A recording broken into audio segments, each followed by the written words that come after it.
Gamer, I can't wait to see this game. I'm actually so cool. wiggling tastes. I'm like, This is crazy, man. CVT, man. It's going to be off the hook. It's crazy. It's crazy. It's crazy.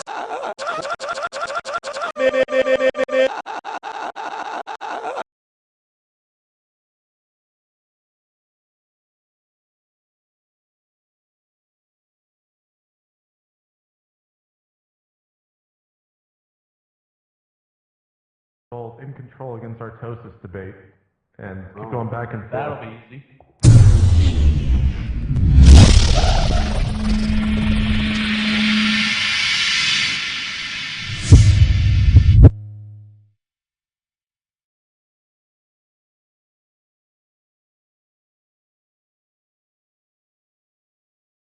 More field stabilized.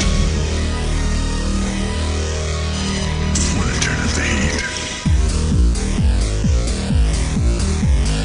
We gotta move.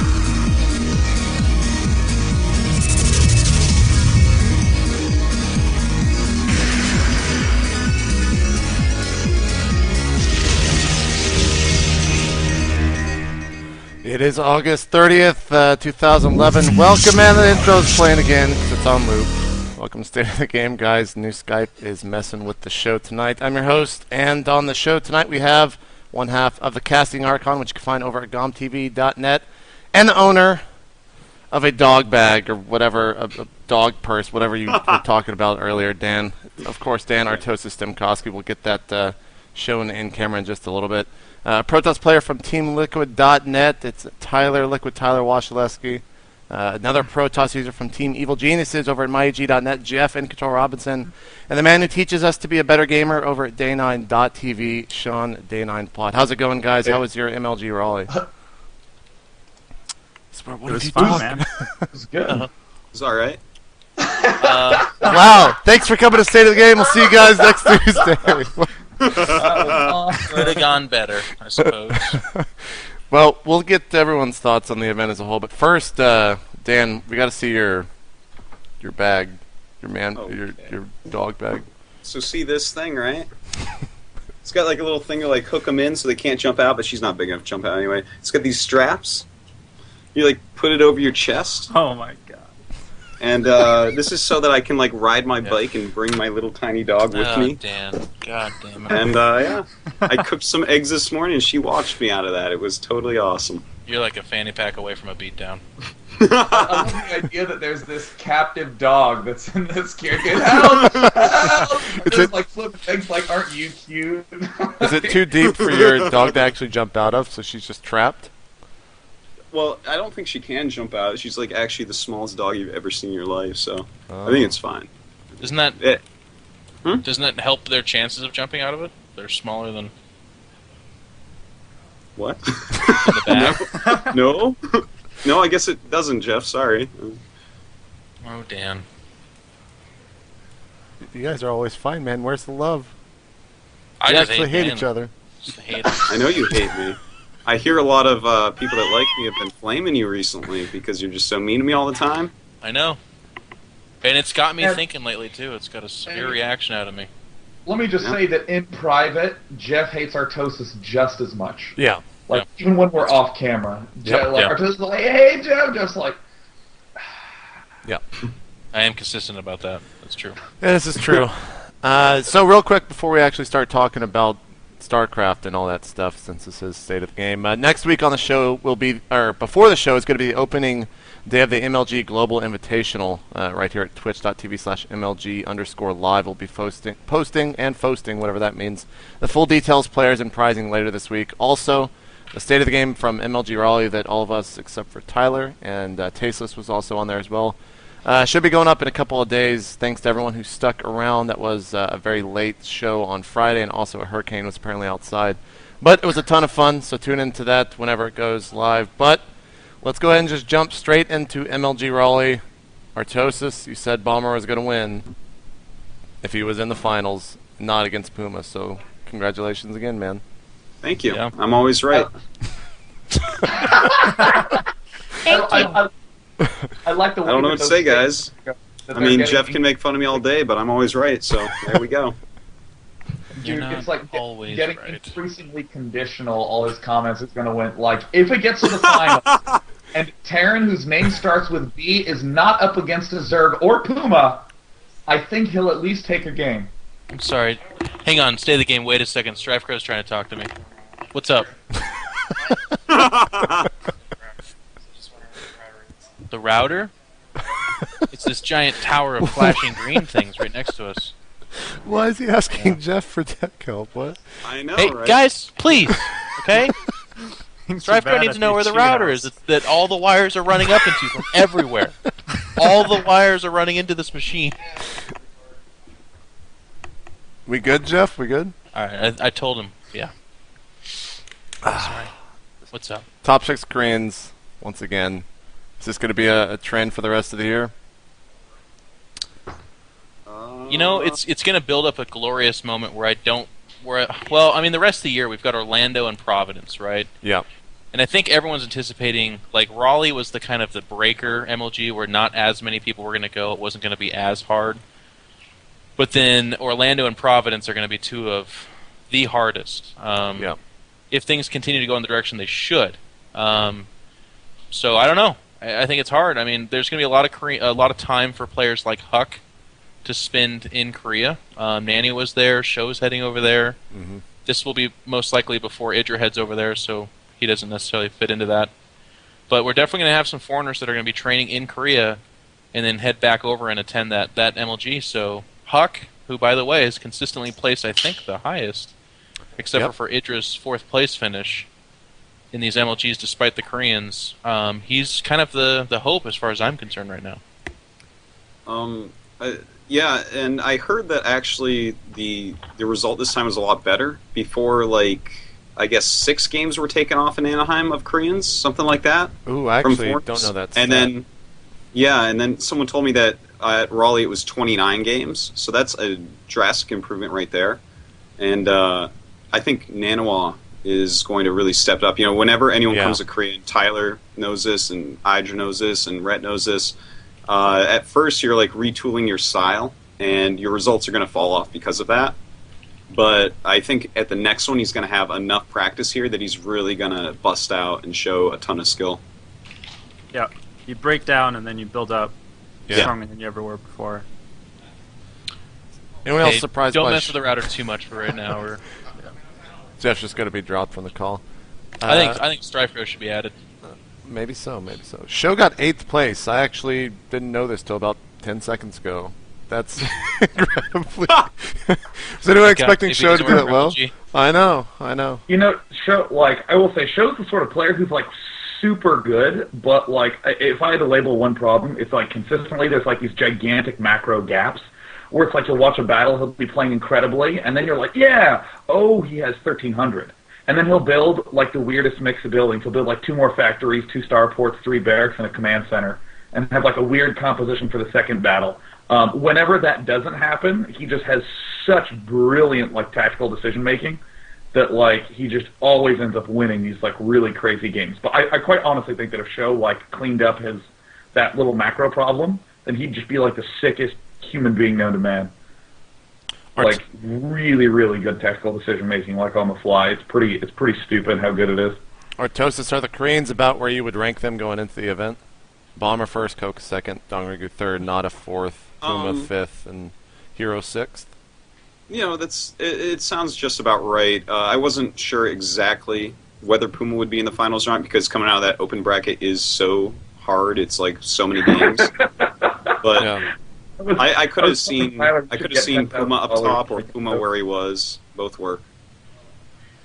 Bomber is a disturbingly cheesy player. I did not expect that from him. I thought he was just rock solid. He's like crickets. I mean, he mixes in cheeses, yeah, but he also has like pretty sick macro, man. Well, I know. You didn't hear me say that he doesn't have good macro, did you? I was just saying he's really cheesy. No, I did not, sir. No, I did not. Yeah. Kiwikaki got 10 games from him, though. Anyone think Kiwikaki was going to get that high? I think he was kind of written off beginning of the tournament. He impressed, man. I guess he didn't have any poker tournaments, so he like got back to practicing. I guess so. That's my guess. I guess so. I was really shocked when I was one of the guys that wrote him off, and I'll admit that I was completely wrong to do that apparently. But when I saw he had the same group as Rhett and Chef, I was like, oh, okay, well, there's 2 losses, and then everybody else he's at least 50-50 with. So I just figured he'd be in the bottom half of that group, but he freaking smoked it. He did amazing. Yep. And I asked Rhett. I was like, Rhett, you got to tell me what Kiwikaki did to beat you, man, because I need to know, because Zergs are really hard right now. And he's like, he did stupid stuff, just showed up with things and attacked and won, and I don't know. 2-gate Zealot came out of nowhere and just won. And I'm like, that doesn't help me, Rhett. What happened? I will say, like Kiwikaki is one of the few players who every time I watch him come to a tournament, he has like some build that lines up so perfectly. It's just like, oh, I didn't know you could do that. Like, I remember at the North American Balna Invitational when he was playing against Chef on Shakuras, he did this weird, like, early expand into 8-gate, 1-gas, only Zealot Stalker push that, like, barely didn't work against Chef. Like, so barely. But, like, everything finished at, like, right at the same time. Like, +1 and 8 gateways and the forward pylon just, like, lined up perfectly. And I was like, oh! And he literally had, like, 3 or 4 rounds of warpins, like, solid. It was like a super 4-gate. It's like he expanded it a 4-gate off each base. It was awesome. Taking a look at the rest of the final 32. Idra 20th, Red 23rd, Sheth 19th. Who are some other big winners here? I guess those are probably the 3 biggest names outside of the top 8. So a lot of the top players kind of fell short. Do you guys have any idea why this is? Or can it actually be pinned to anything? Or was they just not on their game that weekend? I think I said it at the live show, but I just want to reiterate now because I think it's an important point. I'd love to hear you guys' thoughts on it. But I think StarCraft 2 is getting more complex. I think it's becoming a more difficult game, and especially with the saturation of Koreans that we're having now, it's not going to be the same 3 guys at the top of the tournament for the foreigners every single time. Like, they're going to hit a rough patch of players who are going to have their number because they're not that far behind, and they're going to lose. And it's going to be weird and awkward for a while because everyone's expecting Select, Rhett, Idra to win everything, but they're not going to. When they do, it's going to be awesome and deservedly so because they're great players, but we're going to see some other guys poke up there as well. As is evident by Show. Taking top 8. I don't think he's done that well in a MLG since the first one he went to, I think. Yeah. Tyler, what are your thoughts on that? Then we'll get Artosis. Artosis, he spoke out of turn, man. I'm sorry. No, I want to hear what Dan has to say. I'll go last this time.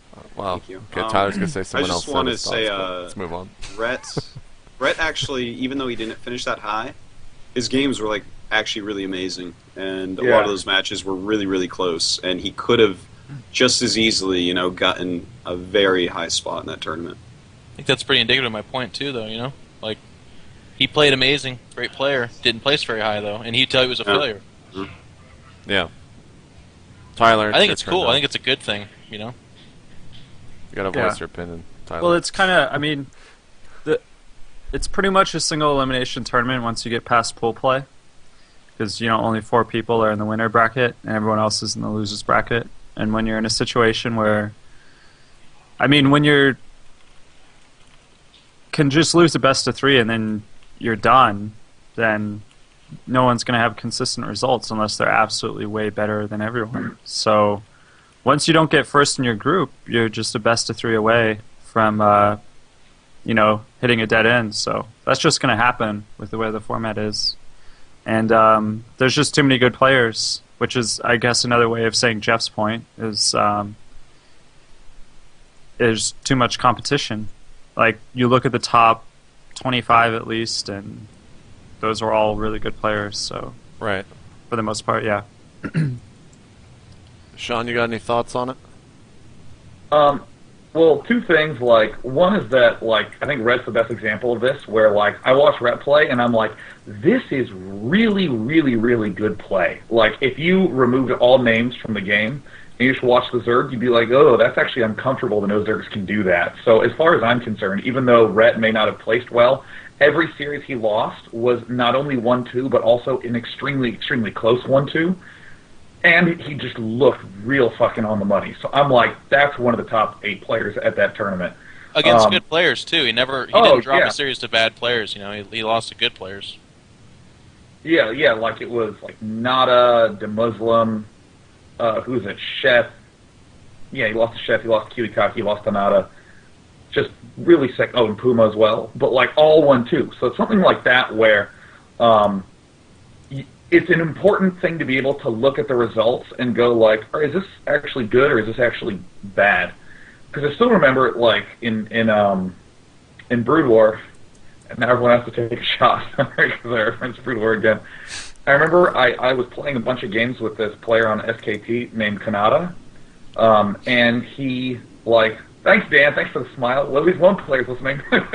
Like Kanata, I remember I won this game that I really shouldn't have.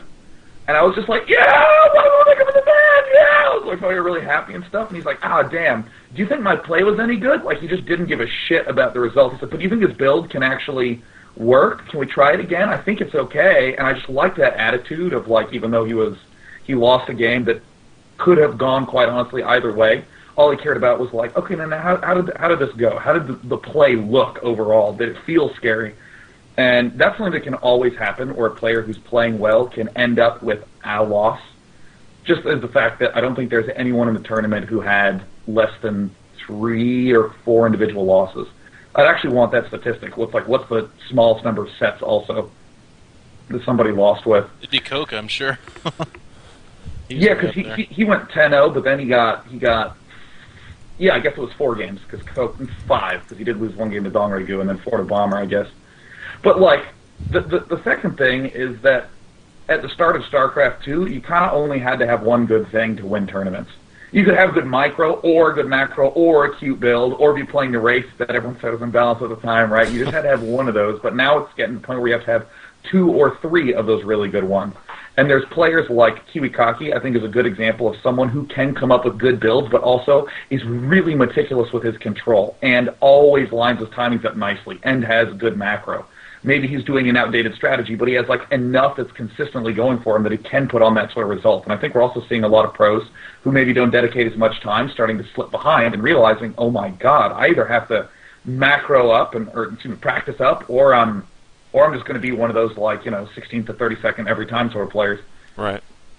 Well, he's like one of the timing kings. I think one of the things that makes him so dangerous in all his matchups is less in PvP obviously, but more in PvT, PvZ. He has 1 or 2 builds that they're down to like the 15th minute, the 20th minute. Like he has it figured out what he wants to do, and he is dangerous. I mean, he feels like, dangerous. He's the only person that like Idra always said every tournament, I don't want to play against that guy. And Idra's like pretty damn blunt. I mean, whether anyone agrees with him or not, it's kind of an impressive feat to have someone consistently be labeled as like Idra's do not want to play person. Yeah. He's beastly. Now, in the top 16 or 16 for some reason, whatever that means, the Muslim and Trimaster are probably the 2 biggest players in there in terms of kind of jumping into that. Starting first off with the Muslim, Jeff, he's actually been in the EG house for quite some time training. And for a while there, he's regarded as one of the best Terrans before the whole incident with him having surgery on his elbow and all that happened. Is this going to be kind of something that you expect a lot more out of the Muslim in the future? Oh, yeah. I mean, DeMuslim's one of the hardest workers in this house, and I think even outside of it. I think one of his strong suits, too, is he's one of the most receptive guys to criticism and then implementing tips from people. He doesn't have much of an ego going into practice games, and he's willing to hear like what he needs to do differently, and he constantly changes his play for the better.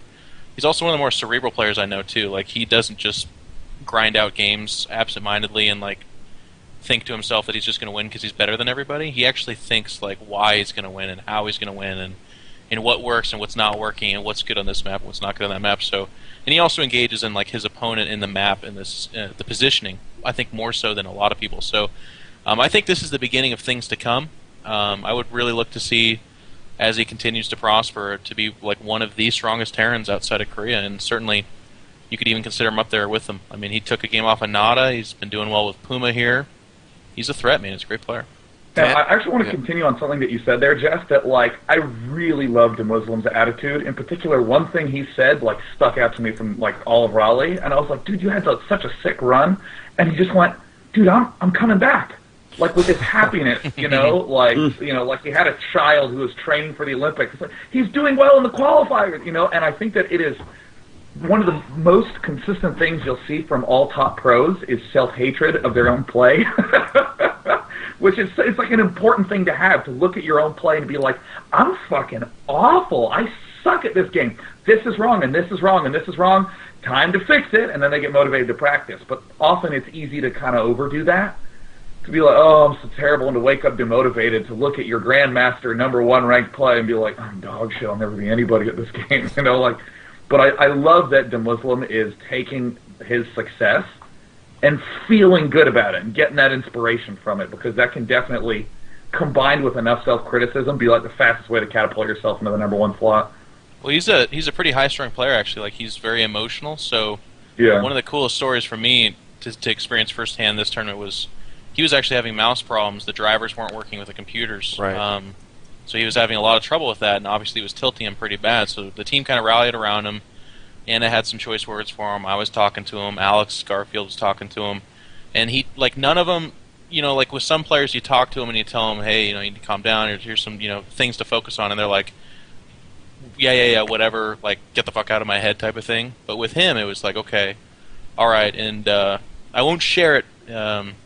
He was given a little piece of motivation from one of us in particular, and it really seemed to set him off, and he went on to beat Quiet Rice 4-0 coming back from that extended series silliness, and then he beat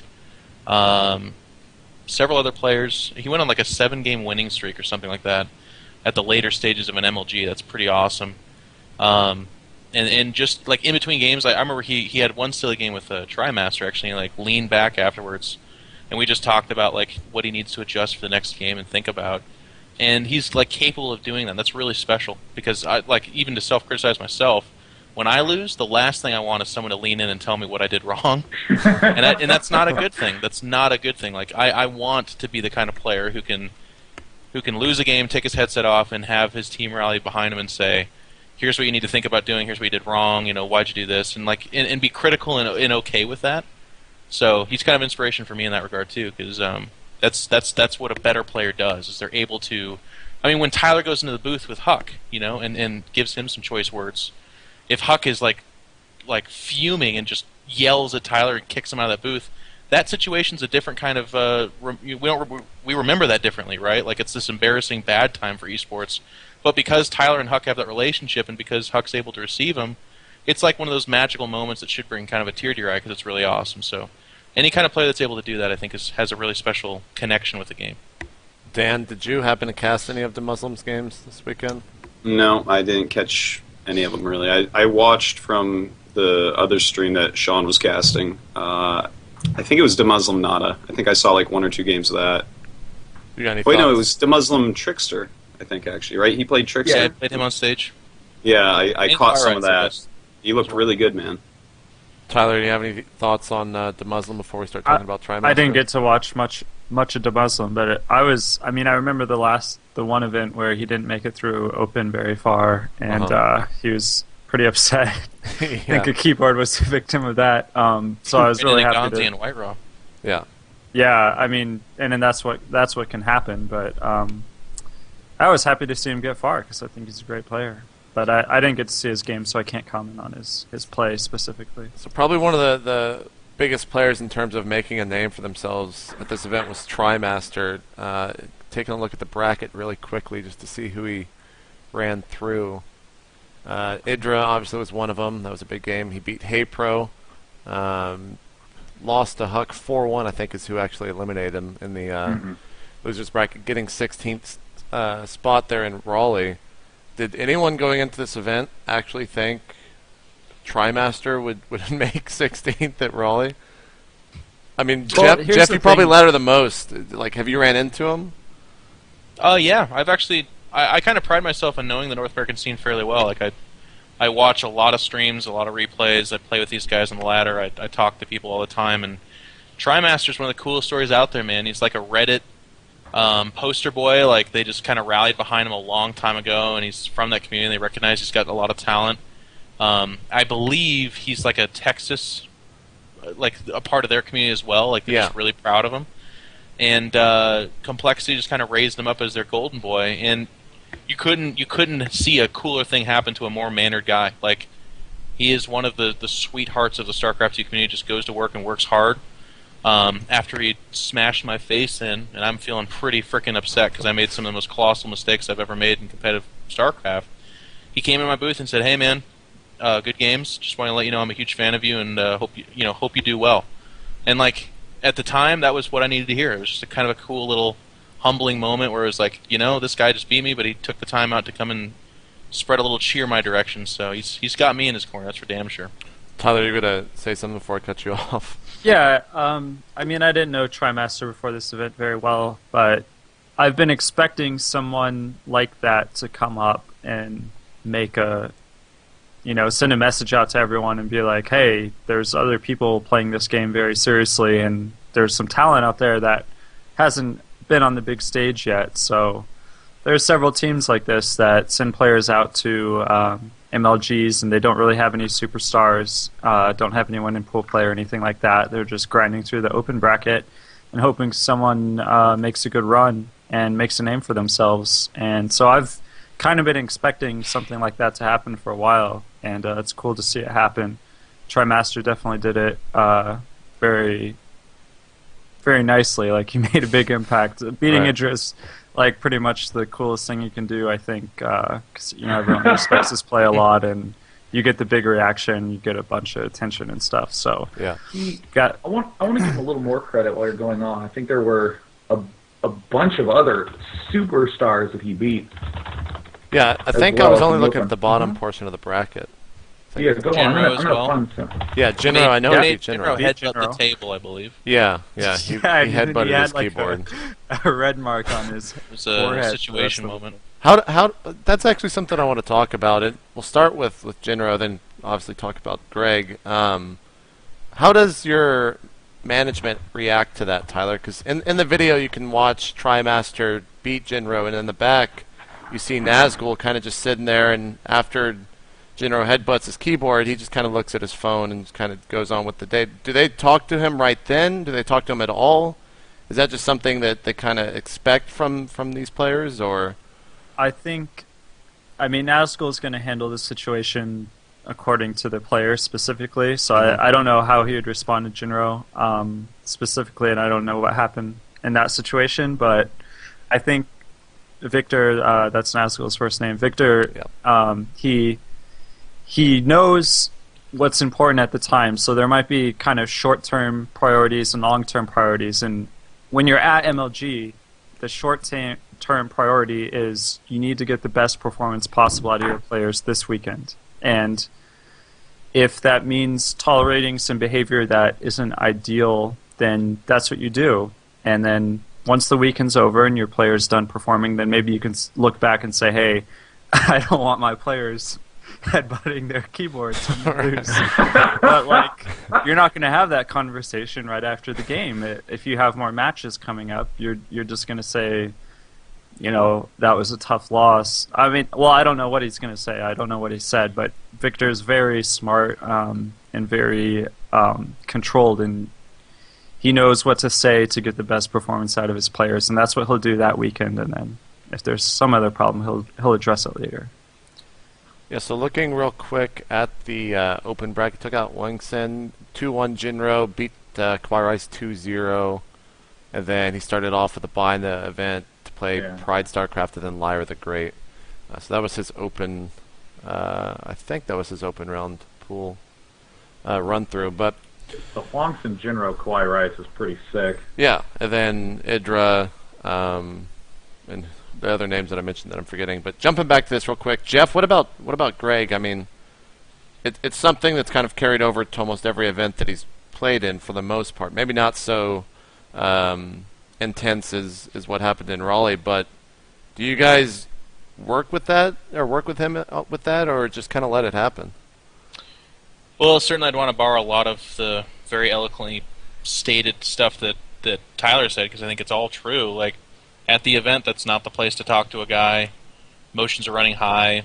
Things are going that way, but I'm not quite sure. I don't talk to management too much about how they they should deal with individual players. But for me personally, obviously, I think the action itself is less important, and more what's important to take away from it is that there's a lot of stress and anxiety and anger there, which in the long run is not a good thing. So hopefully, just through working with them and being on the same team and kind of developing that relationship, we can kind of mitigate that stuff. Because obviously, the best situation after anything like that would be a calm, respectful response. Right. But Yeah. this is also like some people have to understand too. It's not like that's some kind of like grab at attention or something like that. These guys, myself included, Tyler, we play this game. Well, we play this game a lot. We play it for many hours. There's a lot of stress, a lot of anxiety. People are spending a lot of money to send us to these places. When I lose, when Tyler loses, when Greg loses, it's not like we just like go on our merry way and life's great. We have people to answer to. We have responsibilities. We have forums and streams and everyone harassing us about it and questioning everything about our lives. So we know the anxiety of StarCraft 2. Like it's a great life and we're enjoying it, I'm sure. Just not to speak for everyone, but when we lose, there's going to be emotional outbursts. We're going to be upset because we put so much time into this. So in the perfect future, that kind of stuff doesn't happen, but if it does, I think we also need to recognize that there's a lot of stuff on the line, so sometimes that kind of stuff happens. Right. Now, we'll kind of just run through everyone here. What was the best moment of the event for you, if you can actually pick like a single one? I think I might know Dan, so I'm just going to start I'll with go him last. first. Oh, I should go last so that I can correct people because I know what the best moment was. Jesus. Okay. This kid over I here. actually kind of agree with Dan there, but Sean, You want Actually, to know where this came from, actually? I know where this came from. what's that? Someone tweeted at Dan that their child's first words were Tosis. Yeah. Since then, Dan has felt a renewed, that's right. I am awesome. Anyways, go ahead with Bossing us yours. around and shit. Look at him. He's Dan. Jeff, go ahead. You can go first. Best moment of the weekend? Yeah, if you can pick a single one. Um, On camera, off camera, something you saw just happen on the sidelines, anything. so much stuff that happened off camera that we can't talk about. That's true. Good lord.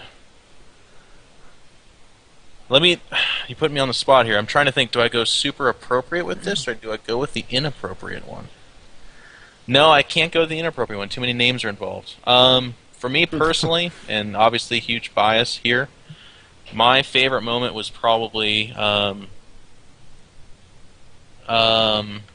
seeing the Muslim win on stage against Trickster. I think one of the kind of interesting things is we went from having Koreans being untouchable to like a lot of Koreans losing in this tournament. Nublas, Trickster, Huangshin, Huangshin, excuse me. A lot of these guys lost a lot of series, and nobody really talks about it. But I was pretty proud, in particular, of the Muslim sitting down with a formerly top-level Korean Protoss and defeating him on stage in front of that many people. It was pretty cool.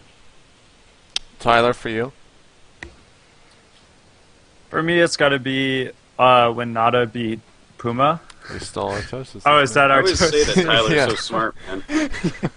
I mean, there's a bit of a component of the EG Liquid rivalry, and I got to cheer against Puma, even though I love him and he's my former Eastro teammate. But Nado is like my first real, my favorite pro gamer that I ever had, right? Tyler, Like when Boxer was really good, I liked the machine more. I was like counterculture, like I had to like the second place guy. But then when Nada came along, I was like, this guy's the fucking real deal, and I loved Nada, despite being a Protoss player and everything. So, and I was like, wasn't even watching the main stage because Hero was playing Dongregyu at the time, but I was like more watching Nada from a distance than I was watching Hero versus Dongregyu. And that was just awesome, and the crowd Nada went had sick crazy. TVT. Yeah, They were awesome games. so that was my moment for me. Sean, what about yours? So I have a StarCraft related one and a non-StarCraft related one. One was the Nada one because I was like casting that game and I was controlling it, and So interesting fact. Every single time I have ever been casting a tournament, I've also been controlling the mouse. I've never ever done a cast and not had control of the mouse. So if you thought it was good observing, that was me. If I missed the action, that was me. And you can there's a couple of games out there where you can notice that my mouse hand is shaking. Because the game's giving me so much adrenaline that like Huck's Grand Finals against Moon was one of them. DreamHack. That 7th game was another one where I just couldn't quite believe Nada was not dying to this because there were like so many mistakes she could possibly make, and he just didn't. And then his money shot up into like 1,800 because all his production facilities were flying. And then he won, and I was just like, ah! I was like totally rooting for Nada in that one game, just because it was like the most awesome epic comeback. But My other favorite moment was casting with Husky, because put bluntly, I've been just feeling really stressed and strung out for like the last week and a half, and Husky is just so unbelievably nice and just encouraging and supportive, and that was like so stabilizing for me to have just this calm, nice, pleasant person next to me the whole weekend. It was so great, and after every single event I've ever done, Husky's always sent me just a really nice text message. Just like a really nice note, just being like, dude, it was so great, and you're great in this way, and I had a lot of fun, can't wait to do more stuff with you. And it's just, I want to extend a thank you to him. Yeah. Yeah, I think And he casted amazing, by the way. He's also Yeah. He upped his level, man. He was really good. Mm-hmm. He won over a lot of MLG staff as well. No one had anything bad to say about him at all weekend long. Yeah. So sick, and he's becoming a community pillar type guy. Like he's interacting with people and kind of has an air of like extending himself to people and kind of sharing the experience. So I can see him converting people from StarCraft 2 fans to fanatics. It's kind of cool. So A turn here? no, man, no, Tyler already said yours. Dude, but he was right. He has another and Sean was perspective. right. Jeff was wrong. That's fine. He has to be political.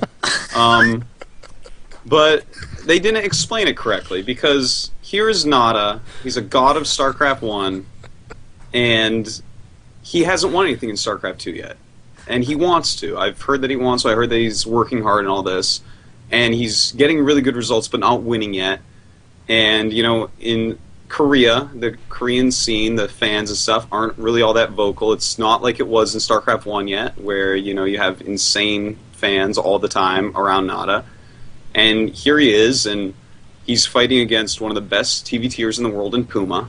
And when he won and came out of the booth, you could see him shaking with happiness, and the crowd filled him up. And when he I have to wait for the lag to see where my hand is to make sure he was like, I am Nada, and you could see him say that in English, and he screamed it with all his might, looking into the crowd. It was the best moment in StarCraft 2 esports so far. yeah, I had like tears in my Tyler's eyes. explanation better. Yeah, you're fine, no, that's fine. Well, you know what Nada means. It's kind of it's funny. Yeah. It means it's me, right? So Yeah, no. it's like It's me. It's me. He was basically expressing what his name means. Depends on the language. He's like, I am nothing! Well, Nothing! yeah, I don't think it was Spanish. It was amazing, though, man. It was so good. I could not believe that happened. I'm so happy. Yeah, that's one of those moments where I wish somehow we could have the player mic'd during the booth or something, because that would have been awesome to have on stream. But There should just be a mic. There's a crazy there. idea. You'd have to mute half of them, man. These people are always swearing in the booth. yeah, well, that would just be You part can of the see fun. Greg do it, when he loses his banelings, he's like, Again. God damn. That's actually Yeah. what is the there's a famous one. There's a GIF, but I can't remember. Oh, yeah, of him against Boxer, and it's Yeah. slow motion where he just goes like... Yeah. I mean, the best is the Jinro clip when he lost one of the GSLs. He sat there, he's like, like that. It was so funny, man. It It's was like, very whoa! Poor guy. All All right, last thing, we'll talk about MLG, then of course we're going to jump to the patch notes in case people are wondering. I just want to get everyone's thoughts real quick on what was actually said and what you guys know about 2012 for MLG. Kind of from my own thoughts on it, so I can report back, and just what you guys think in general. So, Jeff, you laughed. Go ahead. I just felt bad for him because I made the dickish joke, like, all right, they're going to come out and put you all to sleep. And then they did. They came out, and Adam was so tired. Yeah, we were all very tired. I mean, we got more on that next week or something. The tournament's going to be really cool. Got regions and stuff. And it was like late at night. It was like 2 a.m. too. So I was like, I wish there was a better scenario for that getting announced, because that's actually like extremely cool. Right. Well, I mean, and nothing was really fully announced, so it didn't ruin it at all. Yeah. People were just cool. So from what I understand, it's a regional tournament that's going to be played online, and then the qualifiers from each region are going to play like a sub-tournament at the national championship for a small cash prize, which is basically just me getting to watch more awesome competitive StarCraft 2, which I'm always so excited about. That's for the online event for this year. I'm more talking about like 2012 and what's known about that in terms of the structure and everything around that. I have no idea. No idea. 4 seasons, and they talked a lot about wanting to include, like, they want to like help bring more people to these events or something, right? Yeah. Am I getting close to that? You're doing good, Jeff. Keep it up. Because no one else is saying anything. JP, why don't you just I want to step in. tell I want to us? step in. Let me first note that I'm super impressed that all the MLG people were getting ready to do that announcement at 2 in the morning after a really long day while defending a hurricane in the middle of the largest tournament they've ever had, and Defending a hurricane, they're out there with shields or something. they're wind. Pass! they're force fielding the building to hold off the gust. But Harry Potter movie.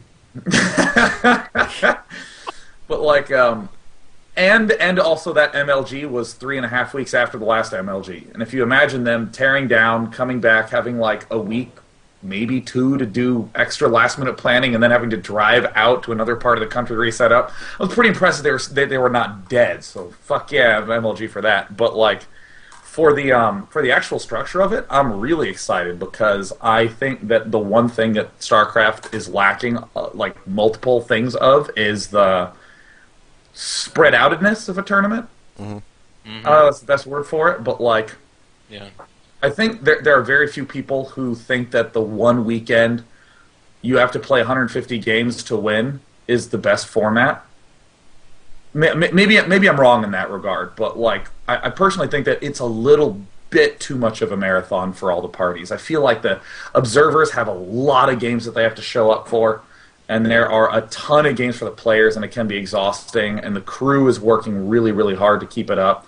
And this is a nice opportunity to spread it out a little bit, so players can be like, all right, what do I have for this week? Okay, these are the players. Whew, okay. I mean, even something like Total Biscuit's 2-day invitational, where it's 8 players. It's small, sure, it's a weekend, but it's a focused amount of time, so where you can kind of pump up and play and then calm back down. Mm-hmm. So in that regard, I think it's a great, great opportunity for both the players and the observers to be able to have this sort of longer storyline and more reasonable amounts of playtime. Tyler, Dan? JP, can you give me a summary of what was announced? Man, that's like I asking... asked for this before, and you didn't give it to me, so I am not ashamed of asking you this. It's the problem of actually knowing everything and not knowing what. Well, you need to get over. I know I need to get over this problem, but I'm gonna actually just say something that's not out in the public yet, and I'll just be like, well, "I don't have a job tomorrow, Tyler. It's all your fault." So you have a job right now if you can't tell me. We're trying to do our jobs right here. It was basically all that Jeff said. More prizes pool, 4 big events next year, regional structure, C, North America, Europe, a central place somewhere in the U.S. to where the players will qualify into for a weekend. 44 weekends out of the year. Not every single one of those weekends is going to be StarCraft 2 centric. I think that is about it in terms of what's actually out there. Okay. I, Well, is it weird that I still don't understand what's going on? Oh shit! I have tea in the microwave from 2 hours ago. I like the 4 seasons. I think that's definitely nice. That's gonna solve the rank points problems, right? Yeah. Like, no one can really be upset if you're, like, if you're undeservedly top ranked for 3 months because it's such a short period. So Well, don't challenge him to not be upset about things. that's true. That's You'll true. lose that Someone's battle. Gonna... 4 seasons is better. I'm glad it's 4, by the way, instead of 12. I don't like the 1 month season thing. Yeah, I agree with that. I feel like you're looking at me, Jeff. I don't know. I don't know. And one central place will be kind of cool, but it's gonna suffer the problems of not being spread out. I mean, that's kind of obvious. Like, Well- everyone gets to experience the MLG kind of equally. Everyone gets to go to one that's Right. not the national event, and the national event is going to be the special one. So that'll suffer a little bit, but there's a lot of advantages to having a central location, for the 4 big events. So that'll be nice. I've another thing I want to add. Now that I've had my rejuvenating chai spice tea, I love when there's like multiple tiers of tournament, because like at I don't know, any tournament that's like 1 weekend long or that's just like the one structure, there's only, I would say, like the top 8 or so get a lot of notice, or top 4, something like that. Like, if I ask someone who is your favorite player from 6 to 12 from MLG, I think a lot of people would kind of struggle to remember. But what I really like is, let's say that there were 4 tournaments that were qualifiers to a bigger tournament that had, say, I don't know, 64 players in it. Now all of a sudden, the winner of these lower tier tournaments can get a lot of attention. And I really like that. Take, for instance, TriMaster. TriMaster was only getting a ton of press because he made out of the open and won a stage match and then beat Idra, right? He was a big story. But imagine, like, for instance, I'm seeing like Kawhi Rice, who made it very, very far and then lost a TriMaster and then played against a Muslim in an extended series and then lost that. There should be a lot more Kawhi Rice fans, but because there's no visibility on that, it's hard for him. But how great is it now that if there's like a smaller tournament for Kawhi Rice to win, then people can be like, oh, did you hear about that guy named Kawhi Rice who won that qualifier tournament and he's going to be in the top 32 final tournament now? Isn't that awesome? Yeah, and all of a sudden there's more eyeballs on that. Because right now there's a lot of really top tier players, and then that's it. Right. And if you're nerds like one of the 5 of us, then yeah, you'll know a lot more names than the average bear. But it's nice that.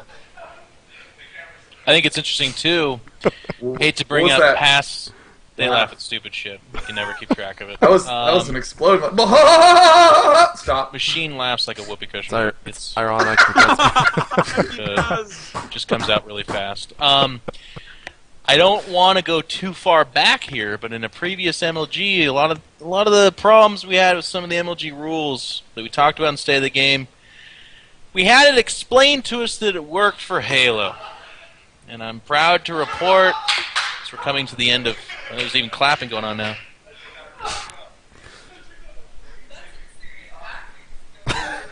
he's going to stare him to death. They're just going to catch on fire all of a sudden.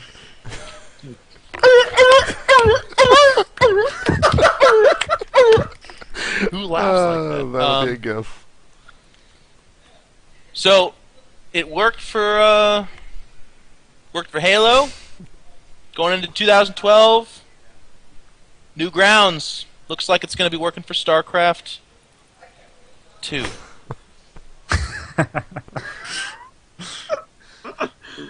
Anybody? No, I laughed. I I laughed. appreciate it. I know. I'm just. Artosis I was expected as more dead some faced head as you nod, can get, something. man. It's always against you. It's 11:30. I got to do my pull-ups, guys. Oh, And I okay. got to get a drink. I'll be back. Well, let's take a moment of silence here for.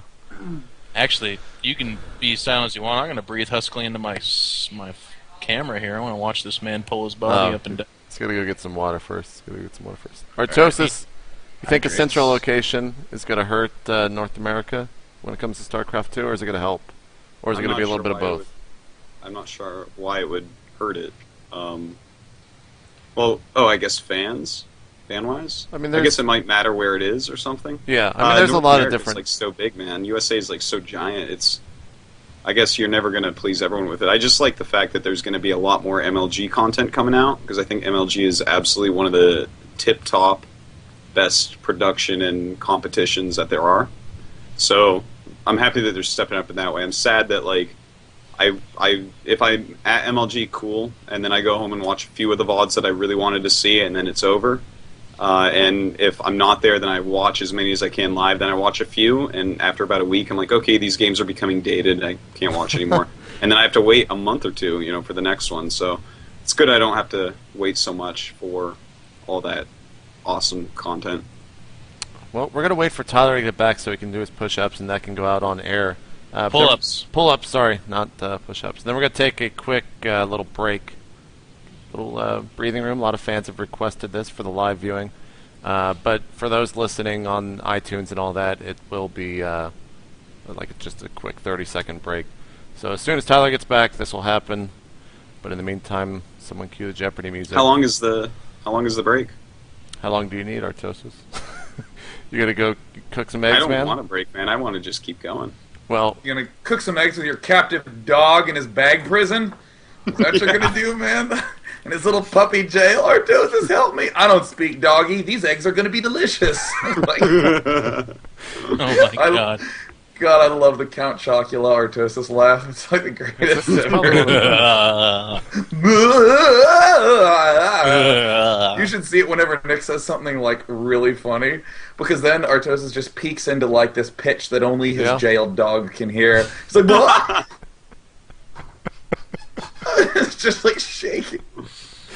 Tyler's taking way too long. I might just have him do this again. It takes a while to take the clip off. We saw Tyler. What is he doing? I hope he comes back in like a giant silver spandex jumpsuit with a skull belt, ready to do film pull-ups. Like Paranormal Activities 3 through Tyler's webcam. Yeah, you could. He has the house for it. Like this barren house. Yeah. That's such a big house, man. With various colors of bland blue and brown, and nothing on the walls. All work and no play makes Jack a dull boy. All work and no play makes Jack a dull boy. Tyler, you're taking too long, man. If we take the break now, we might get back by the time he's. I know. I think that's what we're gonna do, Dan. So, guys, we'll be back in just a couple of seconds, and if Tyler does his pull-ups, well, he's gonna have to do them again. So, see you guys then. We'll be back.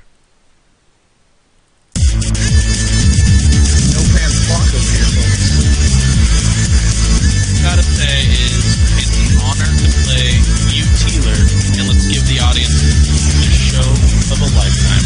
Oh.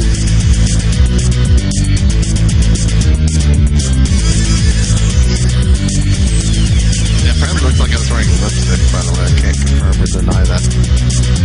Like, literally, like, hey, Sean, so what's going to be the first segment, like, sponsoring? How is it, like...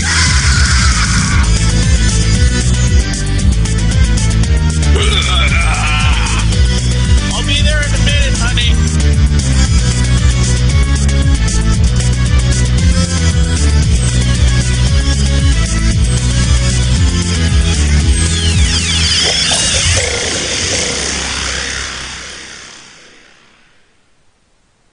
All right, guys, welcome don't say back. anything. Tyler, Cool.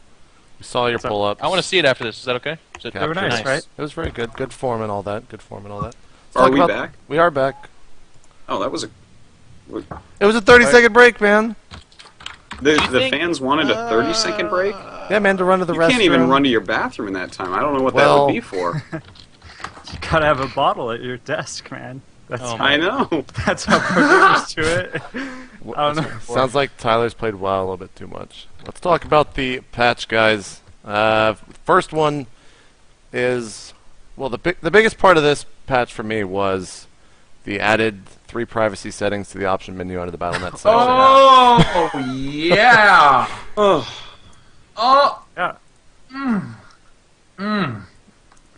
I don't have the webcam going, but it sounds like Day 9 is having sex. Exactly. They will be only allow friends to send me invites, only allow friends to send me chat messages, and set status to busy while playing a game, which you can already do. What? I don't understand that one. Maybe it's a different form of busy. But that'll just help streamers, help tournaments. It'll help StarCraft 2, man. It's a good change. The balance changes, of course. Everyone's screaming overlay, by the way, JP. Oh, well, whatever. And when you fuck it up, the chat actually won't stop screaming overlay until you fix it. So it's like going back and forth, man. I have a quiz for Liquid Tyler as to what my favorite patch change is. This will be the first one we talk about. What is it? What is it, Tyler? What's my favorite change in the new patch? Wait, am I supposed to know this, or is this something I should intelligently be able to guess? You should be able to intuit it. Okay. Wait. I guess contaminate energy costs increase from 75 to 125. All right. That's yes. I was really excited to see that one, man. Wait. In Control and Tyler, you get a guess, and JP if you want. It's the chat one that people have to be on your friends list to send you messages. I'm gonna Other than say that one, it's my favorite. Hunter Seeker Missile. All right.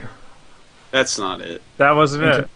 I know you're a big fan of that shit. Don't tell me you're not. Jeff, what's your guess? Maybe fucking Why the hell are we playing this game? Chat one. We were supposed to go in order here, but Day9 wants us to guess what his favorite one is. So Day9, what is it? No, I'm gonna say Warp Prism change. The mothership. Immortal from 5 to 6. Immortal range from 5 to 6. What the fuck? Okay. Every one of my PvP has me with lots of immortals. I know, but just... I did. Oh, I can shoot far now, jerks. JP to try to talk about the chat one day. I was like, fuck that. Which one's my favorite? It's the Immortal!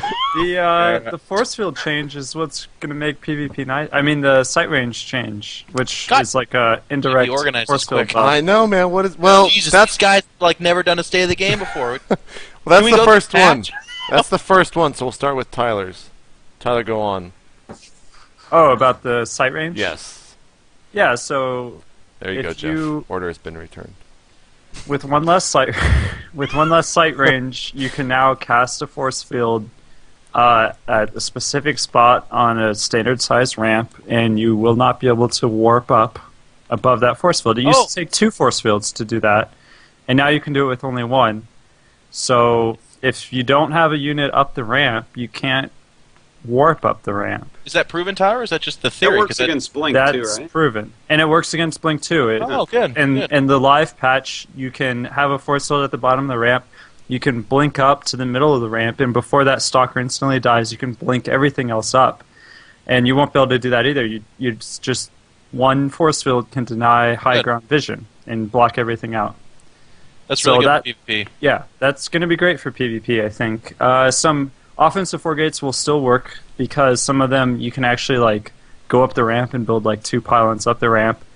But if someone is playing really intelligently and does a really good defensive build against a 4 gate, then they won't let that happen. And with 1 force field only, just completely denying everything, I think it'll be pretty nice. The Immortal change, even for our 1 gate robo build that is supposed to be able to defend a 4 gate, I don't think it really matters that much. The Immortal change will matter for later in PvP. Those Immortals become more valuable later, and the fact that you get them early isn't so bad because they have even more value later, and that's nice. Well, hang on. Don't go too crazy with the Immortal one yet. We gotta... Yeah, okay. I gotta restore order. We have to be so organized and shit. We can't have an organic conversation. Hey, don't talk about order, man. It just has to happen. Tyler, I sense a little bit of spite in that last remark there, and that's okay. Oh, really? I understand your disgruntledness, but I just want to talk about all of them thoroughly. Let's all respect JP. He's a professional and knows what he's doing. I also, Greg was talking about man. He didn't deliver, Tyler. How the sight range should help TVZ or ZVT as well, because I guess the Hellion gets some extra vision up that ramp and is able to torch the Zerglings just a little bit better. So it's mostly a PvP change, obviously. I think that's going to help. I think that's the most applicable 4-gate nerf we've seen yet, and it also helps the Blink Stalker shenanigans. So I think what they're encouraging is longer PvP games, which I think everyone would agree is kind of a cool thing. Dan or Sean, you guys got any thoughts on it? That's just a great change, the vision. Oh, you said Dan and Sean. I thought you said, damn it, Sean, do you have any thoughts on that change? Damn it, Sean. You got any thoughts? God almighty, Sean, what do you think about that? It's fine. I think it's a good change. I like the change. I'm trying to think if there's any other situation which it would really be useful. I will say, part of me wants to ask if the ramp is a little bit fatter, how does that affect the force fielding in PvP? Because there's some ramps that are like 1.5 force fields wide.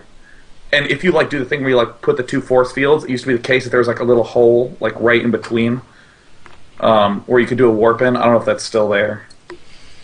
One other thing that might be applicable is if you're forgetting a Zerg, it's usually, once you kind of broken their army, it's very important to force field their ramp. But you might not have enough energy to constantly do it, and so you might just wait until you see something coming down the ramp and then you do it reactively. Well, now you can't really do that. Or you won't be able to do it because you can't see as far up the ramp. Once you see it, it's already down. So it could help, maybe a couple percentage points more Zerg defends a 4-gate than before. That's the only other application I can think, really. Same with containing Terran, which happens once in a while. If you don't have an observer and you aren't absolutely keeping tabs on where they're at, if they want to charge down the ramp, now it'll be easier for them to do so. Which actually came up in a few MLG games, I think. That if the Terran could charge down the ramp, then they would be in a much better position, and now it'll be easier to do that. Sean, should we move on to your favorite patch change? Yeah, I just want to note that I watched MYM Sase on his stream right now try to split his probes, and he somehow attacked one and almost killed it. I don't know. I haven't. No. Don't hit the A key, man. Yeah, I know. Just mining. I'm trying to figure out how the keyboard even participated in that entire thing, but now that he paused it, tab out and type "what the fuck" in his stream chat. He's resumed the game and he's mining. He's like, something bugged. I don't know, but we're gonna see how this game goes now with him on tilt. I'm really excited about the Immortal change. It's one of those things where it's one of those changes I didn't actually ever think about in the slightest. Everyone saw this this Hunter-Seeker missile fire, and they're like, is it gonna? No, he's moving his units at all. So that means the Hunter-Seeker missile will never do anything, period. It just was not exciting. It's not like Scourge chasing a Corsair or something where you're just I know it's getting 1 pixel closer every 30 frames. I know it, it's just getting so... Will it land? It's a fun moment. But imagine if Scourge were the speed of Overlords. It just sucks, and that's what the Hunter-Seeker missile is. So that change makes sense, or the force field makes sense. But the Immortal one, it's every time my Immortal was kind of stuck in the back, I was yeah, I guess I need to have my army better positioned. But I think that this will really actually make it very, very useful in the mid game, because it was really useful in the early game, long dip of nothing, and then if you could make 4 at a time, then it would sort of reappear at the end of some PVTs. But I like this idea that you can use some Immortals in the middle there, and then you get a little bit more variety and more options. For me, it feels less like balance and more like design, more like just opening up the game a little bit more. I don't know about that change. It's a little bit confusing to me because, as you said, the Immortals run behind the Stalkers all the time. Every pro gamer in the entire world, you watch them attack, and their Immortals aren't participating. But that's just the people that have Zealots stuck behind their Stalkers. People just haven't started fixing it yet.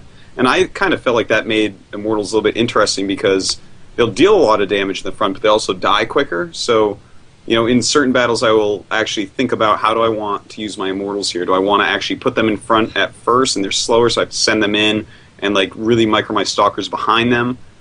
But this, I don't know, this makes Immortals so much better, I feel, because you don't even really have to look. You just set it and forget it or something. It's just in your ball and it's going to hit everything because it has sick range instead of the range of 5. I don't know. Though, but it's weird. The incentive for getting them to do bonus damage against armored units is still huge. So if you're dealing with a PvP where Zealots are out in front, you don't want them attacking Zealots. And if you're dealing with the PvZ where they have Zerglings, you don't want him in Zerglings, and you don't want him in Marines. So Like, yes, they'll hit something, but you need. What are you laughing at so much? I just had this vision of all those like crazy people that are. You're like Chisato said 111 is unstoppable. I can just see all these like terrible pro gamers right now being like, one more range. I think I'll still make Immortals against Marine Tank. And it just came to me. I'm sorry. It's just too funny. It's okay. So I mean, pretty much like. It's just a straight buff, obviously, and it's not just that they'll deal more damage, but they'll be safer because, like you said, they'll be in back. So, like, for example, when you split a Terran army with force fields, I'm pretty good about having my Immortals in front because I group them with my Zealots, and I have longer range stuff in a different group. Just leftover skill from Brood War is very common. I mean, you had to because you could only put 12 units in a group, so you usually had like a lot of control groups units. So to have 2 is not that hard. And that's why you create a special control group on like the fucking right bracket key, like with your crazy hockey setup. Yeah. You get a right bracket for your long units. Yeah. So like it's never been a huge problem for me to actually get my Immortal involved in the fight and not stuck behind Stalkers, but then it's the question, like, do I actually want it in the fight? Because, like, a lot of times when you split the army, depending how much you split off, you might be pulling your Zealots back to not suicide from the units behind the force fields. Like, the whole point of force fields is to nullify the units in the back. The second priority of force fields is to make it so that you can't be kited. So sometimes you're just like, okay, I can't be kited, send the Zealots in, I don't care if the units behind the force fields participate in this battle. And then other times you're like, I don't want the units behind the force fields participating in this battle, take the Zealots back, take the Immortals back, minimize damage, let the Stalkers and maybe Colossus clean shit up. And now the Immortals will be able to work when you're in that one situation. Like, they can work in both situations, that's what I mean. So that'll be really nice, but like I originally said, you still want them attacking armored units, so you want them attacking the Marauders, and in PvP you really need them attacking Stalkers or Colossi if that's even possible.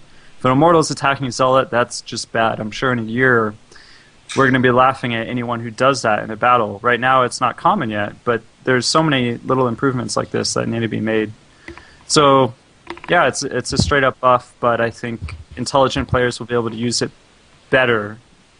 It definitely just helps with attack move for all the players that have idling Immortals that don't want it, but it's also going to help intelligent players separate themselves even more by doing the focus fire when it's necessary. Jeff? I think it's pretty severe, and I'm all for it. I like it. Protoss needs something, right? I know. We're in trouble. I think PvZ, PvT right now has been pretty damn difficult, and I think one of the things that they've been pretty outspoken about, they being Blizzard, is that the Immortal has been underused and I think misunderstood from what they intended to be functioning as. So to prevent just a few, and what I really mean is a lot of those scenarios where you see that Immortal doing the Day 9 impression in the back of the army, just kind of waltzing around back and forth, and then like taking pot shots at Marines and shit. We're going to see a lot less of that. So I think one of the compositions that Zergs have feared and haven't really seen too much of as of late is Immortal, Stalker, Sentry, Storm. And I think you'll see more of that, especially with this range increase. But also in PvP, we've been seeing more Charge Lot, Blink Stalker, Immortal, Archon. And I think with that +1 range, the Archon could the Immortal could very well be replacing the Colossus composition we saw a lot of. So I see new things happening. The one group of people you're going to get severe bitches from are the Terran players. They've been already saying that the front end of a PvT is now going to be broken. The Immortal's just going to kill everything, and that's mostly because they've been like 1 racks expanding into 3 racks with add-ons, double gas into medevac. So maybe they need to play a little bit more conservative. Yeah, I've been doing some Immortal rushes, and I honestly don't think that that's a situation that particularly you need 1 more range. Like, the shit's not that crowded. Like, you have it's just a little bit better. I mean, it's a little. It could make a little bit of a difference, but I think what will make more of a difference is Protoss being like, oh, I have one more range, I should try a bunch of Immortal builds, and they'll actually figure out, like, some Immortal builds are really nice, and, like, no one's doing it. Like, I do it some on ladder.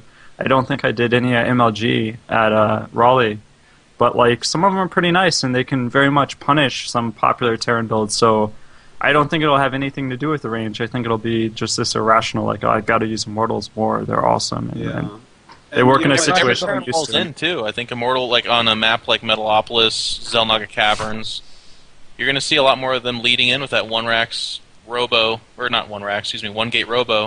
getting a couple Immortals out and applying sick pressure on that Terran. So, as something ridiculous to state, a strategy that was really popular in early beta before Terrans began making any unit at all was a War Prism with 2 Immortals in it.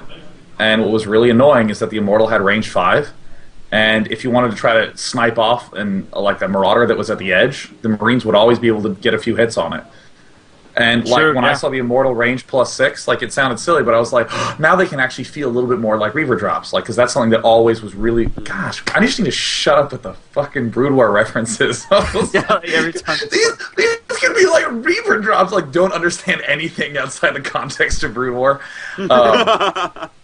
But like little things like one range, I feel like so many of the most interesting interactions in any strategy game comes from differences in range, and that ability now to be able to do the drop, do damage to a Terran player, and your Warp Prism is going to be stronger. Like that's going to be sick. Well, the one thing I just also have to say is that who knows which one of these they'll actually put in, which ones they'll pull out, because they've put stuff on PTR and pulled it before. Like fungal growth no longer damages air units, and everyone was like, or was that neural parasite? It was one of the infestor things, like just fungal. Yeah, it was like doesn't hurt air units, and I was like, that's what yeah, I was hope like. it comes they were through, toying though. around with that. That was crazy. I became Like, Beaker. the PTR is like isn't it a shit ridiculously bad, horribly stupid, and I don't think any of these changes really are. Like they deserve to be played by pros for a little bit and see what happens. So I hope most of these changes come through. Well, before we actually move on, Artosis somehow reminded me about a debate we had at Raleigh, and I want to get some other people to weigh in on this. Jeff, Tyler, and Sean, what's the better cookie, macadamia nut or oatmeal raisin? Peanut butter. Macadamia nut. Why do you ask? Tyler, you have a chance to actually make this go on forever. That's fucked up, man. Why would you? That's fucked up. This is all on you, Tyler. This Who's going to win? Did deranged crackhead freak? You What should kind of have answer is that? Like, You should have answered faster, Tyler. It's all on you now. Like you like listed my 2 favorite cookies that most people neither of those are one of those favorite cookies, and these are like my 2 loves oatmeal raisin cookies, man. They're the best cookie. It's like I don't even eat other cookies. The only sweet food I eat is the oatmeal raisin cookie. It's the best cookie. just because it's your only source of sugar doesn't mean you got to give it. It's like the first girl that says "I love you" and you give her special treatment, man. What if she's horrible? Just because she's oatmeal decent and it's the only source of sugar, like, come on. I have to say, Cookies are I'm the gonna best. say oatmeal raisin. Well, this can't be settled, man. What is Now that? we're 2-2. Now it's just gonna keep I don't going like on. anything crunchy. I want it to be an entirely chewy, delicious treat. Come on, I want some crunch in there. Do you go to Quiznos? Do you ever not get it toasted? Just saying. What's with the gooey only? I want oatmeal. I want ever mush. get A your little Subway sub toasted? Yeah, what? Did you just ask that? Of course. Who does I that? don't It's do like, that, man. I you just don't get do that? no. I like I'll have soggy, man. I like bland. soggy. No, yeah, Artosis actually enjoys soggy fries. It's actually the most disgusting thing on the Soggy planet. fries are nice. You just enjoy soggy food, man. Just go buy some baby food. Listen, what the fuck? Don't make you Those explain crisp where Dan came crust from party again. I pizza. don't need You to do put that thing in the microwave for 3 minutes. It comes out chewy and soggy, and it's the best tasting thing that there is. in Yeah, the it whole comes out soggy because the dough's not even like halfway cooked, man. I love the image of our Do you, toast in the grocery store, cracking open the cinnamon buns and just eating the raw dough right there in the corner, like a gremlin. Have those over in the vegetable aisle as well, at my grocery store at least. Well, Hey Dan, I'm gonna have Lindsay make some oatmeal raisin cookies. Bring them to Orlando. Please, I would love that so much. And you know what? I'm gonna like talk to Sundance. I'm gonna say, hey Sundance, me and Dan need 5 minutes to see these oatmeal raisin cookies on stage. Like, I know you can find 5 minutes in the weekend to make this a priority. I'm sure it'll happen. I'm really wondering what that box is. Not to see it.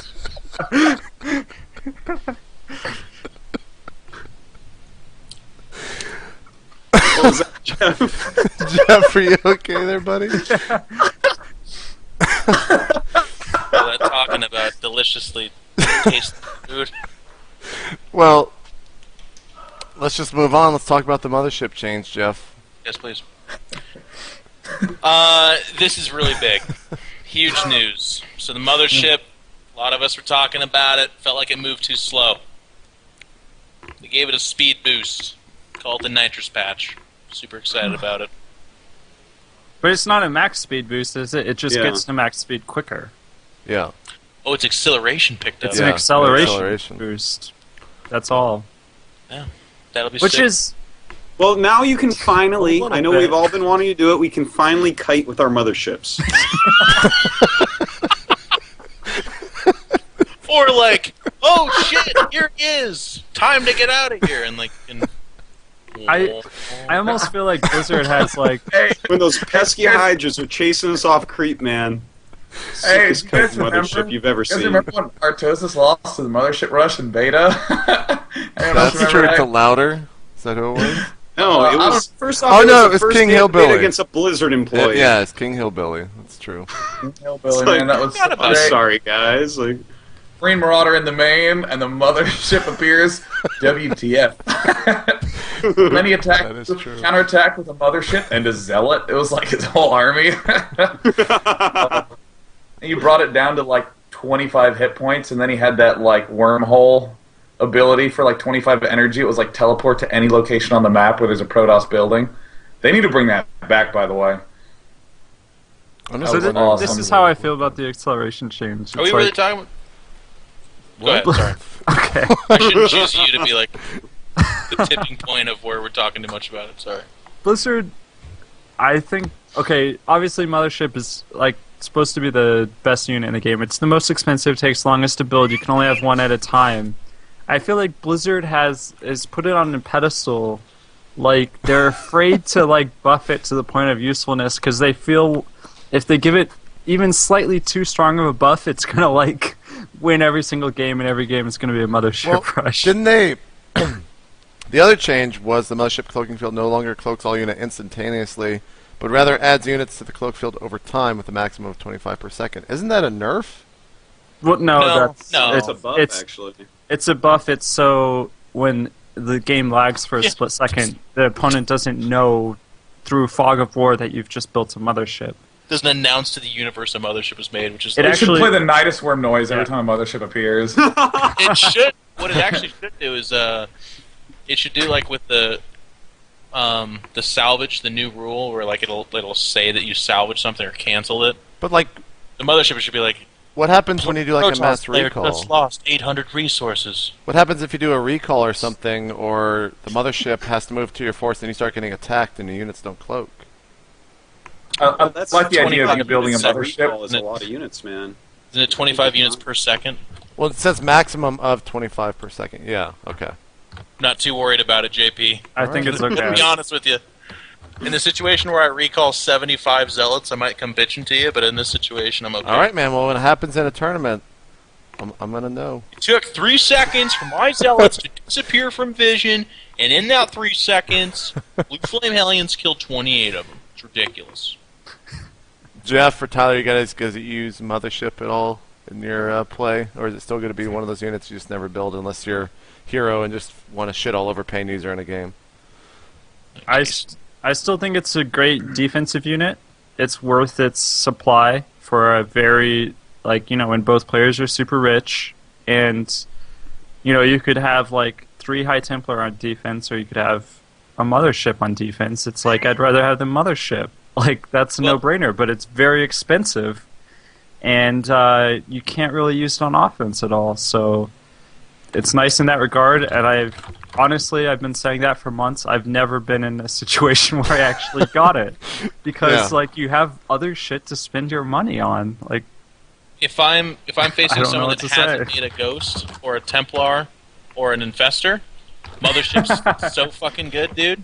If they can't EMP it, Neuroparasite it, or Fungal Growth it, or Feedback it, it's actually a really good unit. It's sick good. So, to answer your question, no, I don't make Motherships. All right. Let's move on to the next change. Stalker blink research time increase from 110 to 140. Damn it! Well, what are we going to do now, Tyler? I don't know, man. Gosh! You can build those Immortals. Those have a range boost. Be right back. Pizza. So angry. Those We always blink rushes. We always get nerfed. Those blink rushes were not coin flips at all. It was like a totally cool OP way to just get a bunch of blink stalkers and win a game automatically. So it obviously had to be nerfed. And this is just No, they've gone too far. They really gone and done it now. I think they did that for PvZ. No, That's what I think that was for. No, I don't think think it's it was. PvP. You're actually Because, well, Can we- the new ramp vision thing, that's going to really slow down the blink stalkers anyways. You're going to have to get the observer with it if you want to actually just like blink on top of them. And in Korea, I mean, everyone gets blinked so quick against Zerg. Even though we're not seeing it quite as much in the games because there's no Protosses left in the GSL, they love to just go really quick blink. Like, remember Puzzle against Sheth? Like, stuff like that. It's just, I don't know. But, I mean, at the same time, Zerg's doing so well against Protoss. I don't know. I don't know. I look at the ramp thing and I'm like, did you really need to do this? It's certainly not like the versus Terran build that they're scared about. Here's the thing about the ramp thing, and I haven't tested this, obviously, it's just theorizing, but I'm pretty sure I'm right, because I'm me. Yeah. If you... yeah, I'm me. pretty sure you're right too, man. You're if you put a stalker far enough away, like max blink range from the ramp, and you told him to blink onto the ramp, then he'd be in the middle there's of the no field way for them to get a force field off in time to deny that. The only way that people actually will be able to force field to stop a blink stalker rush like that is to just preemptively do that blindly, or for the stupid blink stalker player to like say, "Oh, I have 9 stalkers. Do you think I have blink? Well, maybe you should throw a force field down." So I think you could still be able to do the blink rush despite the force field change, and get up. But if you have enough damage up there, that thing will die before you can blink up, because then all your stalkers have to run closer. Let me help it out, though. Dan's like really wrong. Tyler's getting there. But the correct answer is that with that 30-second nerf, what happens a lot of time in PvP is one player went robo before blink, so he moves out. The other guy went blink first and just blinks on top of his stalkers. The game's over. It's just done because he was moving around with stalkers.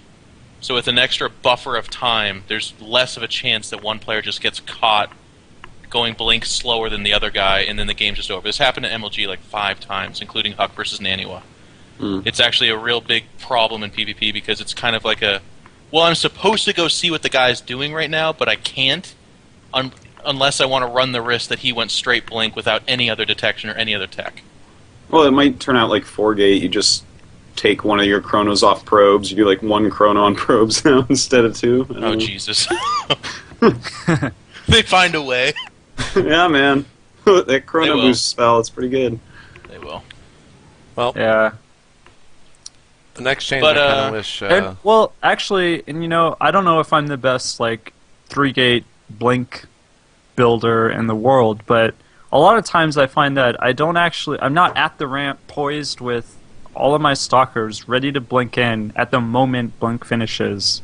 I find some of the times, and you can't do this the same every single game, so it's not like you can just figure this out and be perfect every game. There's a few variables, so it'd be a little more complicated, but sometimes I find it's okay, my blink is going to finish 15 seconds before I'm ready to go, but I wait that extra 15 seconds to get 3 more stalkers, which is a huge difference. So it could actually be that, in some situations, this makes absolutely no difference because people are waiting for another round of Stalkers anyway. Their blink is done a little bit early. Yeah. Most doesn't. It's just that middle game stuff. Or Yeah. middle map stuff. Yeah. Okay, next change. Next, Go for it, JP. I'm waiting for. I was like, is he done?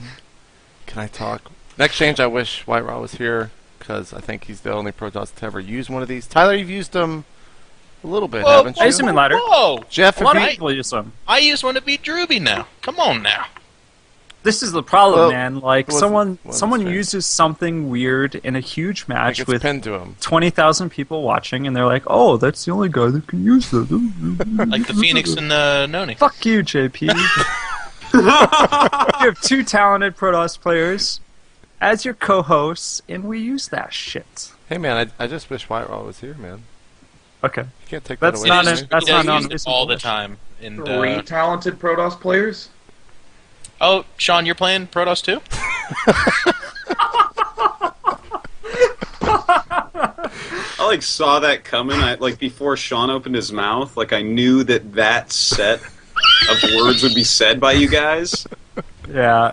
It's And like you you're were actually powerless to stop it! Yeah, I was powerless, man. I just. And when I I chose almost to say stood up two, to pee. To be honest, I was almost like making up that I have to pee. I'm like, I'm gonna get out of here. when I chose to say two, it was like I knew I did a build order that has this risk to it.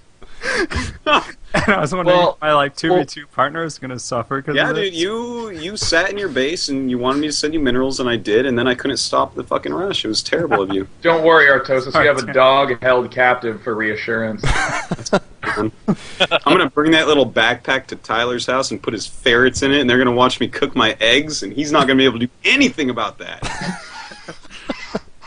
Let's talk about the actual change. Shield increase from 40 to 100. Tyler, Jeff, can't ask Artosis. But, It's huge. I think it gives. I think it's most severely going to be felt in PVZ because the Queen is the only realistic anti-air right now. The Hydros is just not used. Corruptors are very rare, and then of course there's the Infestor, which kills everything. So that's not really worth even talking about. But the Queen throws stones, and at first the Warp Prism was really susceptible to that because it had 13 health. But now, the 113 health, it's actually going to take a lot of stones to kill it. So I think it's going to make a big difference there. I think you can drop right down on mineral lines and get out of there. And shields replenish too, so most of the damage a Warp Prism will ever take is shields, which will then not be felt, right? Like it'll just go away and come back with full health. So I'm pretty excited about it. I almost want to think that it might be too much.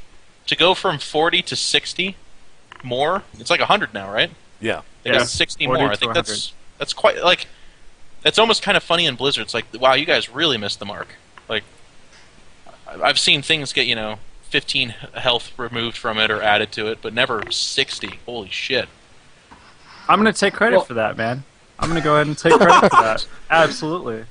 Because I said, I was like, sometimes Blizzard overbuffs things to guarantee that players use that thing now. Because, yes, you and me have been using it. White Raw's used it to some success, but like you could look through every MLG replay and see very little Warp Prism usage. And that's a shame. Like, Warp Prism is one of the coolest units in the game.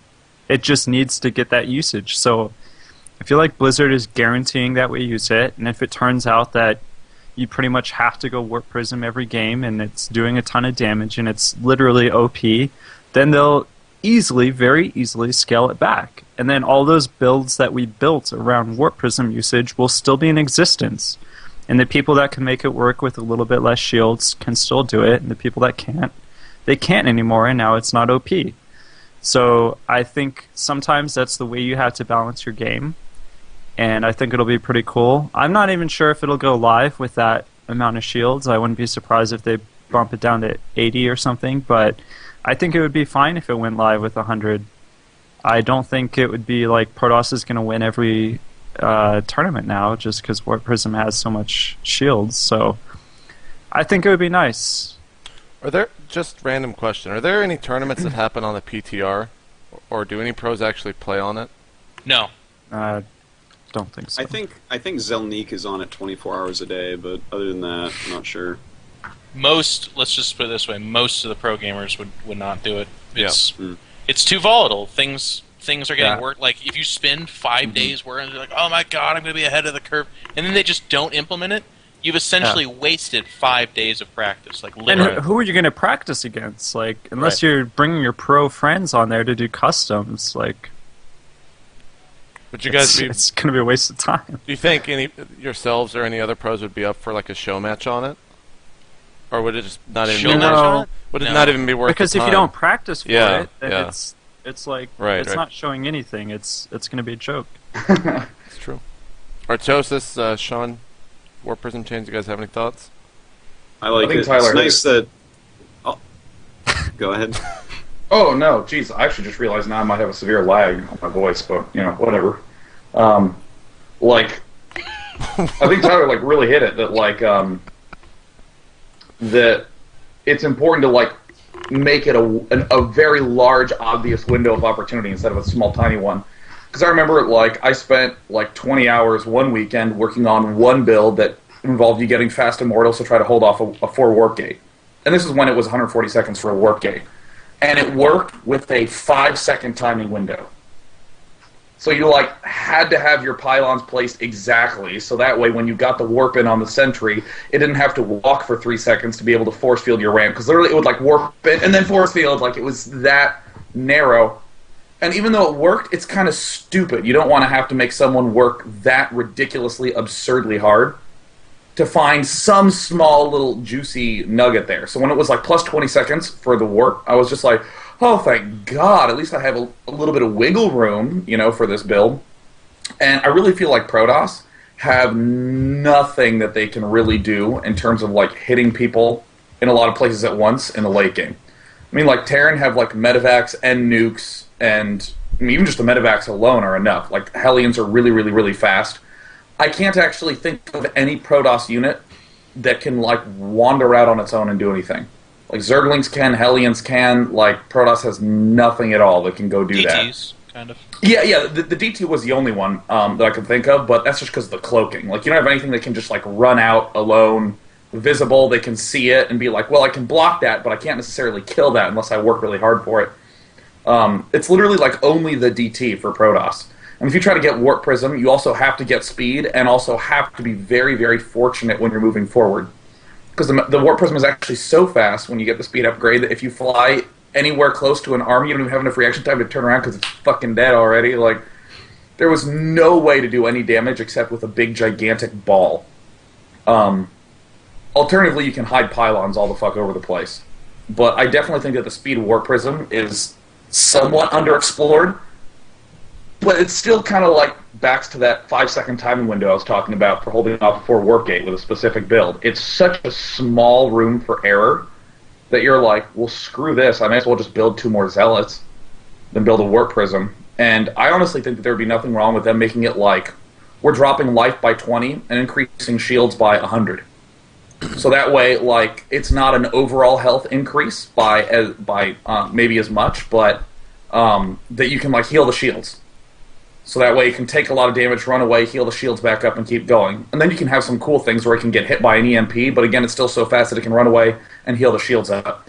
Like, I think there's a lot of possibilities for the Warp Prism. As long as it's an extreme adjustment to, like, punch you in the face and start using it, then I like it a lot. And we've seen recently some top Protosses like MC and Huck actually throw their Templars in there because people are getting so good with Ghosts. Heroes. And, like, Puma versus MC Finals at IM, I believe this is the game I saw this in, where he has his High Templars in it, but then, like, the Vikings catch a glimpse of it and it dies, and it's like, oh, alright, I guess the game's over. Would have That's been too bad. cool. Nice that you were trying that, MC, but now you don't win 15k. Sorry. So, and then we can hallucinate warp prisms and completely fuck with the Terrans. Oh, there you go, man. Yeah. Have like 5 warp prisms. One of them has Can you High Templar in hallucinate it. a Warp Prism? Yeah. Yes. Huh. Cool. Of course, man. Well, you can't do every unit, so I don't know. Come on, man. What unit can you not do? Sorry. What unit can you not do? I know the Observer. Observer. Yeah. Mothership. Hallucinate like 8 warp or motherships together. What the shit is this? You're some kind of hacker. Yeah. It actually never occurred to me that you can't actually hallucinate an observer. Yeah. Makes me angry. Let's Because kind of then I like fly my hallucinated observer in to scout the Terran, and then they cancel cloak.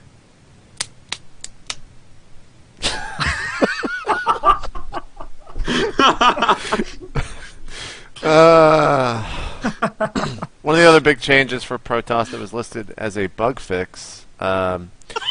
Sentry Guard and Shield now correctly reduces damage from Hellion, Void Raid, and Colossus attacks as well as the Siege Tank attack. So many things! What?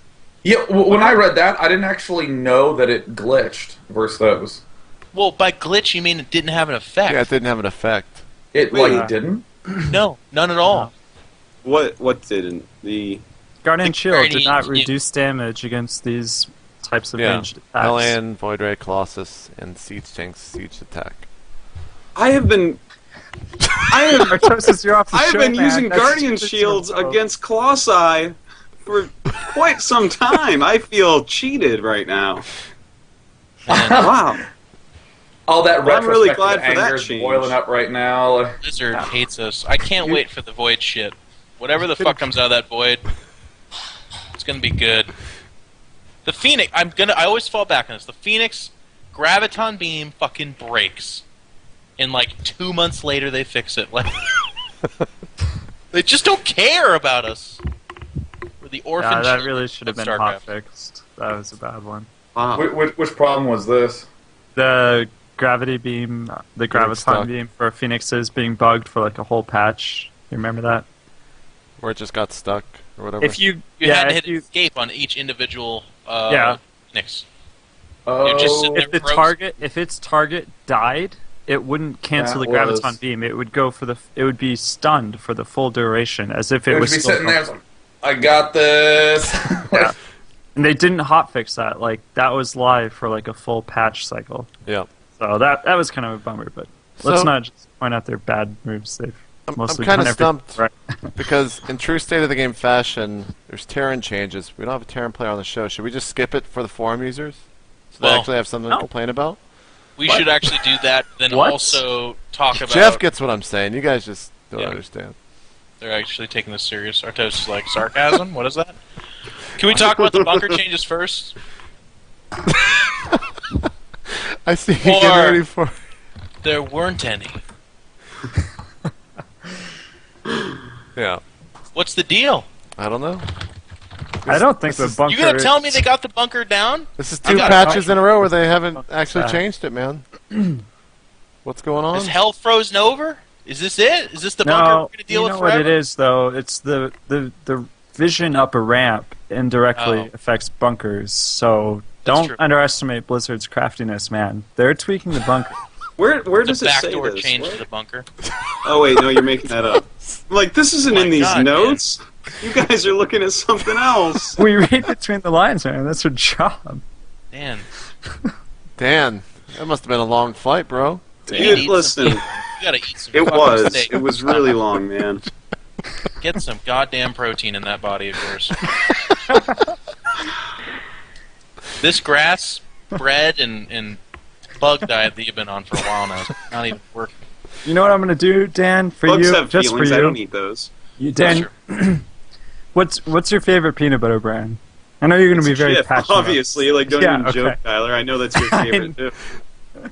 I'm gonna send you a crate of Jif, man, Yeah. because you need it. You need I'm gonna it. send love you my that. Jif. I'm gonna fax like all kinds of cookbooks on things to do with peanut butter. Is Jif in Costco in Korea? Can you get Jif? No. You can only get Skippy here. Oh, that's right. They like don't Oh, have peanut butter in Jesus. Korea though. This is Don't a they- Skippy nation, guys. It's a terrible thing. It's the saddest story ever. Do Don't you they have isn't Skippy in peanut the butter kind house of right rare, Dan? Hmm? In Korea, isn't peanut butter kind of rare? Yeah, it's normally by like little tiny jars at places, but you can go to bigger places and get like a reasonable sized jar of Skippy if you're into that type of thing, which I'm not. Puma. Peanut butter? Good? Peanut butter good? Yeah? You like it? Yeah. Easy peasy. Alright. Let's talk about the Terran changes, I guess. Rack's build time increased from 60 to 65. Is that just Sean? completely for Zerg? Oops, sorry. For Zerg. Is that what that's for? Yeah. I assume so. I don't mind it though, personally. I don't care either way. You know that's like, okay, 5 game seconds is like 3 real life seconds. It's like It's very just for tiny proxy change. 2 racks, basically. Yeah, I mean, that can make the difference. I'm not saying that that's nothing. That could definitely make the difference. But Your probe will get in a little bit more often on 4-player maps now. I'm waiting for the clever commentator to be like, oh, the Zerg just barely defended this rush. You know, Blizzard just changed 5 seconds. It was made the difference. For gaming's a game of seconds, man. You gonna do that, Dan? I'm going to do it exactly like that in that voice. It's going to be awesome. Nice. It's gonna happen. It will happen. If this Oh, goes it'll happen, live, yeah. it's gonna happen. Sean, It does delay the mule just a little bit more, which... That's true. That's true. 3 seconds, man. You know, That's like actually, 100 minerals. This is a pretty big nerf. The famous European Terran Nerchio has actually recently stated that he is not in favor of this, doesn't like it. And I think Nerchio won DreamHack Summer 2011, so it's a pretty accomplished Terran. Yep. Didn't Huck win DreamHack I Summer think we're 2011? trolling again. I don't know what's going on, man. I like don't get it. You're like, We're We need to flexing have our an actual European inside the knowledge. game, minus Artosis and Day 9, so we can troll some of these people. You guys... The stereotype is we don't know Europeans. Yeah. oh, okay. I'm sorry. Oh, that's Yeah. complicated. Sorry. Yeah, no, that was kind of complicated, man. I had no That idea, was- man. You know what, There though? was a That's lot fine. going on there. What happened in my brain was like, Nerchio's Zerg, right? I thought, Yeah, the right. truth of the matter is, despite what we're talking about right now, there will still be someone who didn't hear this part because they couldn't hear themselves over the sound of their no, keyboard. they couldn't download it because they're in Europe, man. outrageous! Nerchio is a Polish Zerg. He's a goddamn American show. Like, we'll get it. Yep, we will. Sean, you want to talk about the build time increase on the racks by 5 seconds and how big it's going to be? I think it is a good change, and I'll speed up the rate of my words in a second here. I think it's a good change because I think that there's maybe just a little bit too much of an issue holding off just a handful of those like really aggressive bunker rushes on some maps. And just having the extra 5 seconds would be just barely enough to, like, say, get your drone in the correct position after scouting it. I'm thinking of Idra's game versus who did he do that versus? It was one of the Terrans in his group. It was rain, I thought. Were they in the same group? I actually can't. No Blast. There we go. On Shakura's Plateau, where it's like he brought all his drones down there to defend. And like just barely misarranged some stuff, and then he ended up losing. And I've seen a lot of Zergs lose that same way. And I think 5 seconds, like they were saying, it's like 3 seconds game time, but still like 1, 2, 3. Okay, that's as much time more as you get. It's not huge, but it's like enough to maybe get some drones in better positions to where it feels a little bit more reasonable. I still think it should be hard as shit to hold off some of those rushes, though. I think that's an important thing to have happen, that they're like really, really, really, really good. But, you know, it shouldn't be just like, and he's up the ramp, done, you know, kind of the way that the old 4-gate was when it was 40 seconds. 40-second work gates, man, that was the shit.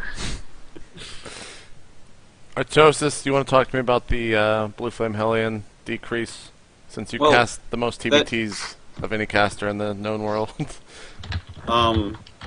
Well, I mean, what's that bring the verse light damage to? Like 19? Am I wrong it's on that? 10 to 5. So whatever. Yeah. Yeah. Well, the blue flame Yeah, so upgrade, it's that brings 19, it yeah, 19, right? Yeah. That means that 2 blue flames can't just one-shot a probe or drone line. So that's like, I think that's exactly what they were aiming for right there. SCVs are safe, of course, as well. I guess it's good because, as everyone was saying before, you know, it like costs 100 minerals a piece, and even if you lose like 10 of them, like as soon as you get ones that work, it's so good. So, I mean, that's a fine change. I like it. I don't. I mean, we talked about this on Inside the Game, but I still feel like it's nice that 2 Hellions don't end the game for you, but 3, 4, 5 still do. Well, yeah, but 1 medevac of them, I don't know, 3 is much harder to get through than 2. If you have 4, 2 are going to make it, Jeff. Yeah. Just come on. I mean, what are you talking about? Anyways. No, I actually think the cost of the Hellion. I let me finish this real quick, then you guys can. Yeah. The cost of the Hellion being just 100 minerals, and how much health they have, and how many times they will get into that base. Still, the reward versus the risk, like, it's just still heavily in favor of the reward. Like, they're not that expensive of a unit. They don't cost that much. It's really easy for them to say, well, I should try to run these 5 Hellions in there, because in the off chance that 3 get in there, I'm still killing everything. Actually, I just was reading the chat. Someone said, I don't know if he's like trolling me or something, but like 3 of them just kill probes one shot anyways, so. Is that true? I don't know, man. Get your calculators out. I don't know. What in the fuck? What are you asking? They 2-shot workers. They might. What? If you trolled me, I want to let you know you did it. Because when you said that, I was like, I'm like so confused right now, man. I don't know. Yeah. 3 of them okay. 2-shot with red flame.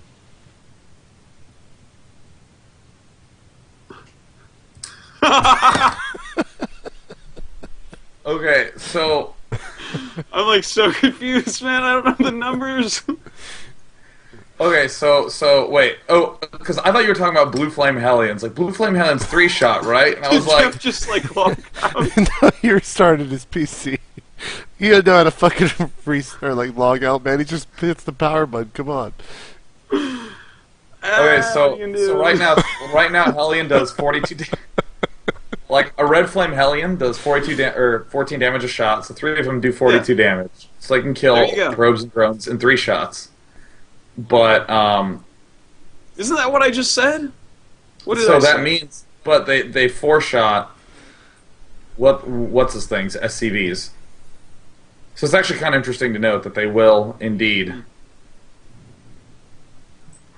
Maybe it doesn't give you any improvement at all.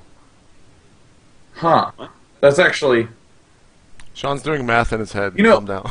No, well, it's so basically what I'm doing in my head is that like a lot of people were like, okay, wait a minute, 2 shots to kill a worker, that's too annoying because I get a Blue Flame Hellion in your base and I still have the possibility to do an absolute ridiculous amount of damage.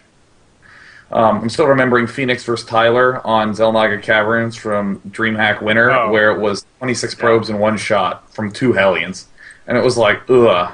Oh my god! Like, and everyone's going, oh, 2 shots is too many, it's too many, it's too many, and oh, this change will make it 3 shots instead of 2. And they were comparing old Blue Flame Hellions to new Blue Flame Hellions. But I'm just sort of surprised that if you compare new Blue Flame Hellions to new Red Flame Hellions. Sorry. It's all good. Welcome back. If you compare the new Blue Flame Hellions to the new Red Flame Hellions, it doesn't actually give you an advantage, which is alarming. It does mean that you will kill Zerglings a lot more easily. Yeah. Maybe that's what it's against. That actually, I don't know why that never occurred to me. That's actually a great point. Jeff, you just missed out on some really good stuff. What Artos is saying wasn't. It actually wasn't the dumbest thing that I'd ever heard in my entire life. Thank you. Because I was afraid for a minute that it was. And I'm like, oh, you guys are looking at me funny. What am I saying? Like you were talking about dinosaurs were outside, Dan, or something. I swear to God. Well, because what I thought you said was, okay, they 2-shot, but someone in chat is saying that they also 3-shot. No, I didn't say that at all. That's what I heard. So I was like, oh my god, I hope Gum TV's not watching because all of a sudden Nick's co-casting with Wolf every night, But yeah, that's actually a good point. Like, that might even make me feel like, huh. I fucking don't have a good follow-up to that. It just makes me go, huh. Oh, that's really interesting. 3, it doesn't do that much more damage. Huh. Well, you could rush to like +1 with them. Oh, shit! Our fucking Tosis. You really are the Wikipedia of StarCraft 2, editing that brain mid-fucking cast. Genius! How are you gonna rush +1 mechanic weapons? Why not? That's a great rush. Are you kidding me? Yeah, that's just what the game needs, man. Like a super specialized build that's gonna like own some people and get owned by other people. No, man. That's awesome. Maybe everyone will start rushing +1 mechanical weapons. Then we can stop seeing so many Marines and Marauders because they'll have to start playing around with more mech. Maybe that'll happen. Yeah. Yeah. Next change. Moderator. Next change. All All right. JP, save me. No, I was just letting it go on long enough to where I got really weird and then picking it up. Sean, Seeker missile change. It's probably, I guess I'll pin this to you because you mentioned it earlier, 2.5 to 2.953 for some reason. What is that quicker than? Where's TLO? We need to figure this out. That's like We need to a probe course is you. 2.95, right? Wait, it's up to 2.95. 2.953. It's up to yeah. So this will be like a scourge against a dropship. Like if you have the entire map, it will catch it or something like that. Am I wrong on this? 2.95 is probe drone SCV speed. So actually, these will catch those now, especially if they're turning as they go, as they're running away. So, okay, so here's a list of things that it can catch up to. Overlord, Queen, Mothership, Broodlord, Fast Overlord, Slow Overseer, Carrier, High Templar, Observer, Thor, Battlecruiser, Colossus, Immortal, Void Ray, Sentry, Slow Zealot, Marine, Marauder, Ghost, Tank, Raven, Viking, Infester, Slow Roach, Hydra, Slow Warp, Viking is important to look at there. You can catch Vikings, these huge Viking clouds that we're seeing in TVT. That'll change. Viking on the ground. Oh.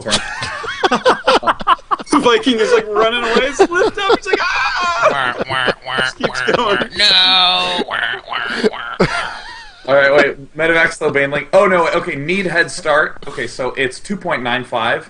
These are the 2.75 units. Viking in the air, so they do need a head start to be able to get away. Banshee, Fast Overseer, Speed Zealot. All workers. Workers are 2.81. So this means that technically you can run away. And if you have enough of a head start, it'll die beforehand. But if it's too close, you are super fucked. Workers, like Observer, Archon. now, man. Yeah, that's awesome. They can't help themselves, man. They gotta give Terran a buff in every effing patch. That thing goes from being completely useless to still useless, but gonna be used, kinda. It's a buff, man. I bet it's funny in TVT. We saw that in MLG Anaheim. Yeah, Boxer Rain. A lot of those. As a Protoss player, I mean, you're just going to feedback them still. I don't know. I'm not too worried about it. Not but, if I launch that Hunter Seeker missile at you first, because then my energy's gone and you're casting a spell and I'm hitting you with that. It's true. But that's the life of a Protoss player anyways. Well, you pick it up in your Warp Prism, man, and it gets out of the way because it has that extra hit points, and the Vikings don't kill it. I'm one ahead of you. Pick it up in the Warp Prism, recall it to your mothership, which with the speed upgrade has actually just hovered over his base, and then the fucking Hunter Secret Missile goes through the time warp continuum with the mothership and blows up everything inside the Terran's base. Because if you recall something that a Hunter Seeker Missile is chasing, will the Hunter Seeker Missile change course? Yeah, everyone knows that. And okay, of course, I everyone knows that. I made that up. Well, then you just recall that unit into their mineral line if it's right nearby, so the Hunter Seeker Missile doesn't hit the ground first. And then you drop off a probe and you build 4 pylons on either side of the mineral line, and then warp. No, dude, they launch that at a sentry. You just make force fields, but they have to be full energy because it's going to take a while for that little missile to get there. Yeah. It's that time, guys. He's got to go do his pull-ups. He's just gonna walk away and not. He doesn't even talk anymore. No, man. Well, this is Sean. He's got to go. He's got to go, guys. Bye. See you later, Guys. I also want to note that I'm doing an AMA on Reddit and the show because my ISP it's not giving me enough upbound bandwidth to stream StarCraft. I can still stream my face, but it kind of chops and blocks up at times. Actually, that's probably a lot of the reason why it's been getting grainy all day, throughout this thing. So what I'm going to do is on my Twitter, which is twitter.com/day9tv, I have a link to the Reddit thread, and if you post questions in there and upvote them, then for tomorrow's show, I'll just be answering them. and taking questions from the chat and all that good jazz. So it allows me to both do the daily, which is like the best part of my day, and also not have to worry about the internet crapping out. Yeah! All right. So check it out and upvote shit that you want to know about me. It doesn't have to be StarCraft related. It can be anything. Anything related. A. All right, So- Sean. We will. I got a question for you. Yeah. Why are you so awesome? Oh, I drink a lot of caffeine. It's true.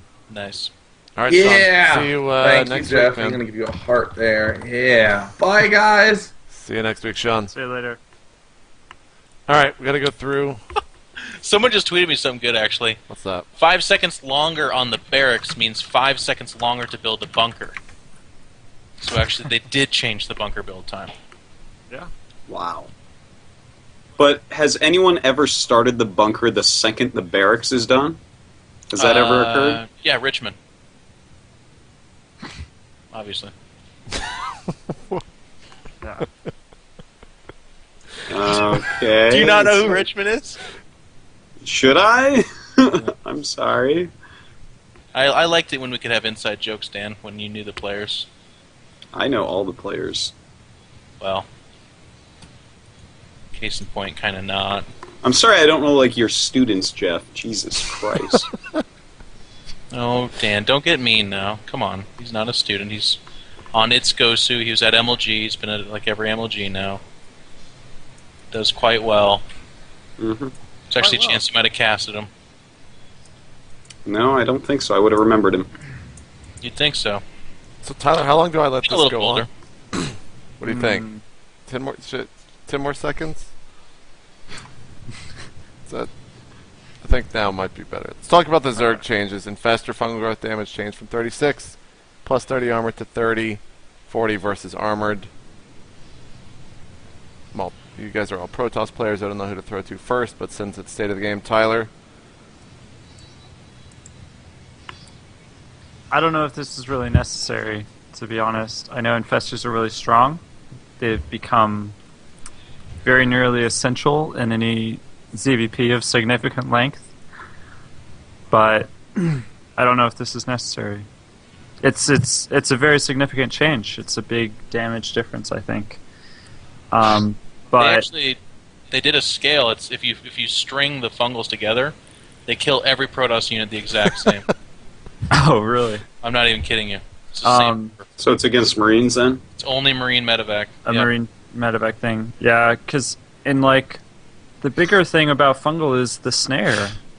Like, Yes. and I know it used to be longer, so you think it used to be more powerful, but the damage just wasn't enough to like justify it, I guess, or Zergs just didn't try it. Honestly, I know a lot of top Zergs didn't really use infestors before this change happened very seriously. In any case, the snare, the root, or whatever you want to call it, is deadly, man. Like once you get caught once, you're screwed. Like it's really sad that like I can't go Phoenix for any more than like 11 or 12 minutes into the game, because then I risk like losing every like huge portion of my army for just poking around with a unit that is supposed to be able to poke around. But yeah, I don't know how much this will actually change, especially now. I didn't know that fact that Jeff just told me, so I don't know if it'll really change anything for ZVP. The scarier thing is getting caught. I'm underwhelmed by it. Like everyone, I don't know.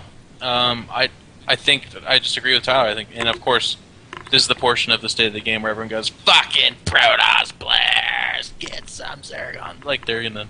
Well, that was Like we also don't have during the the- Terran thing as well. Well, you're right too. Yeah. There'll be that, I guess, as well. Yeah, Hopefully, people with some semblance of a brain can understand that we're not like up here advocating the most ridiculous Protoss changes known to man. Like we want a balanced game, otherwise we have nothing to play for. But I think this is an incredibly underwhelming change to a unit that really complicates the way the game's played right now. Because, as Tyler said, there's just no reason not to go Infestor. Never. Ever, ever, ever. It's the perfect defensive unit.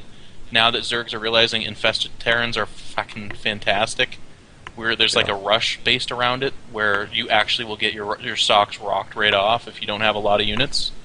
They're the best harass unit the Zerg has. They're one of the best offensive units. They're the staple of everything. They get them at. There's just so many reasons why it's such a great unit. And the nerf they come up with is that it does like 5 less damage or something. It still kills everything Protoss related just as fast. And it's ensnare, area of effect. It's kind of silly. If I could take Sonic Storm, do 50% less damage, but everything was frozen under it, guess what? I'd take that trade in a heartbeat. Like in StarCraft 1, we had the Dark Archon, which is if you morph to Dark Templar, you would get a Dark Archon, and it could cast spells. And of course, Dark Templar don't have spells. And then the opposite of that, you morph to High Templar, which casts spells. You get an Archon, which is really good fighting unit. So they had this kind of like weird opposites thing going on, and they removed that for StarCraft 2. But the Dark Archon was this caster that had a spell called Maelstrom, which only worked on like organic units or whatever you want to call it. Every single Zerg unit and like zealots and shit like that, Marines. I think it worked on everything, but no, it didn't.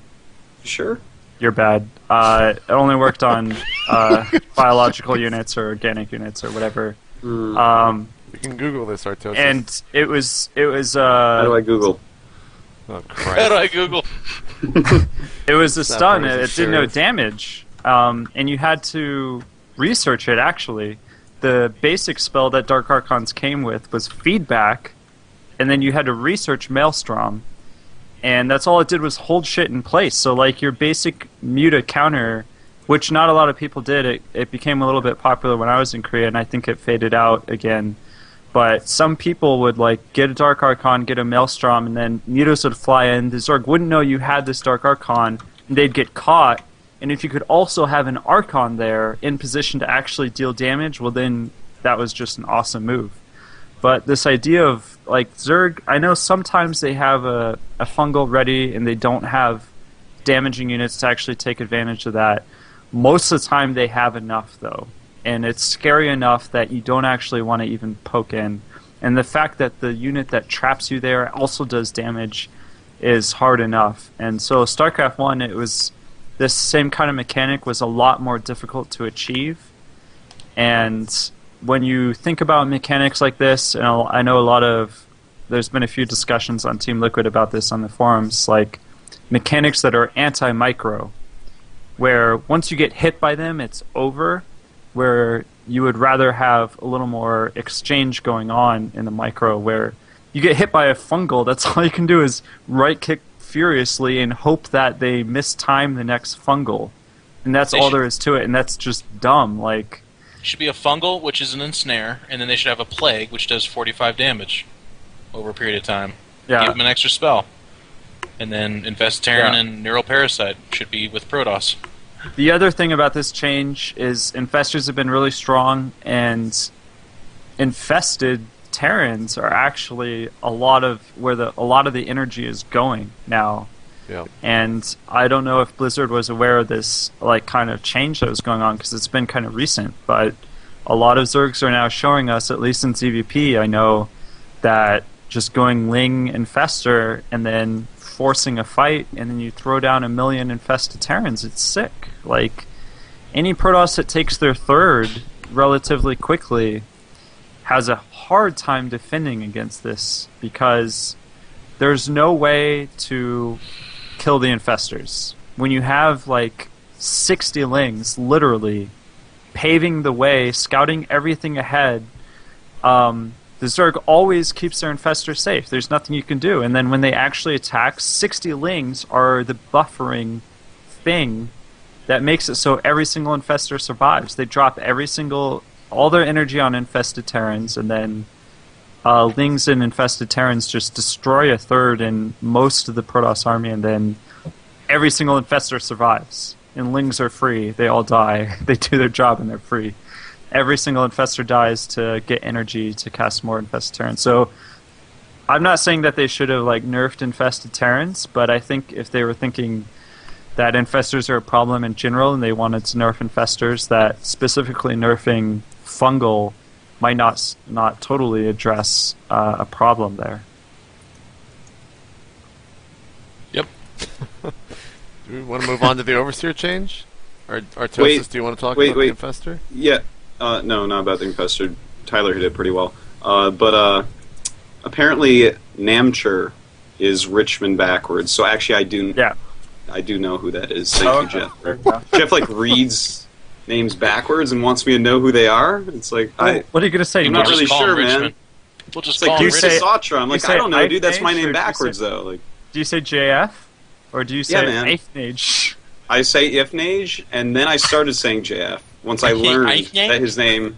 Yeah, I said Ifnage, and then I called him JF afterwards. Anyways, Well, don't get too upset about it, Dan. People call him. I don't want to insult this poor guy. I know who he is, man. He's a good player. All right. I think he's some scrub or something. He's not. Anyways, Overseer. I think Zergs will just be happy about that because it's like a lot to spend 100 gas to go scout your opponent's base, and then there's also, it might just happen to die. They warp in a few stalkers under it and it's gone. But just 50 gas instead, and of course they had to make contaminate costs more because otherwise you can just contaminate everything a ton. So it's a good change. It helps get more scouting quicker, more options for that. It's a great change. Yeah. Fantastic. I mean, I like that they had the foresight also to increase the cost of the contamination spell, because I think decreasing the cost and allowing for them to also contaminate would be ridiculous. You would have the return of what 5 Zergs tried, which is having a cloud of Overseers float into your base and shit on everything, like the worst flock of pigeons you've ever seen in your life.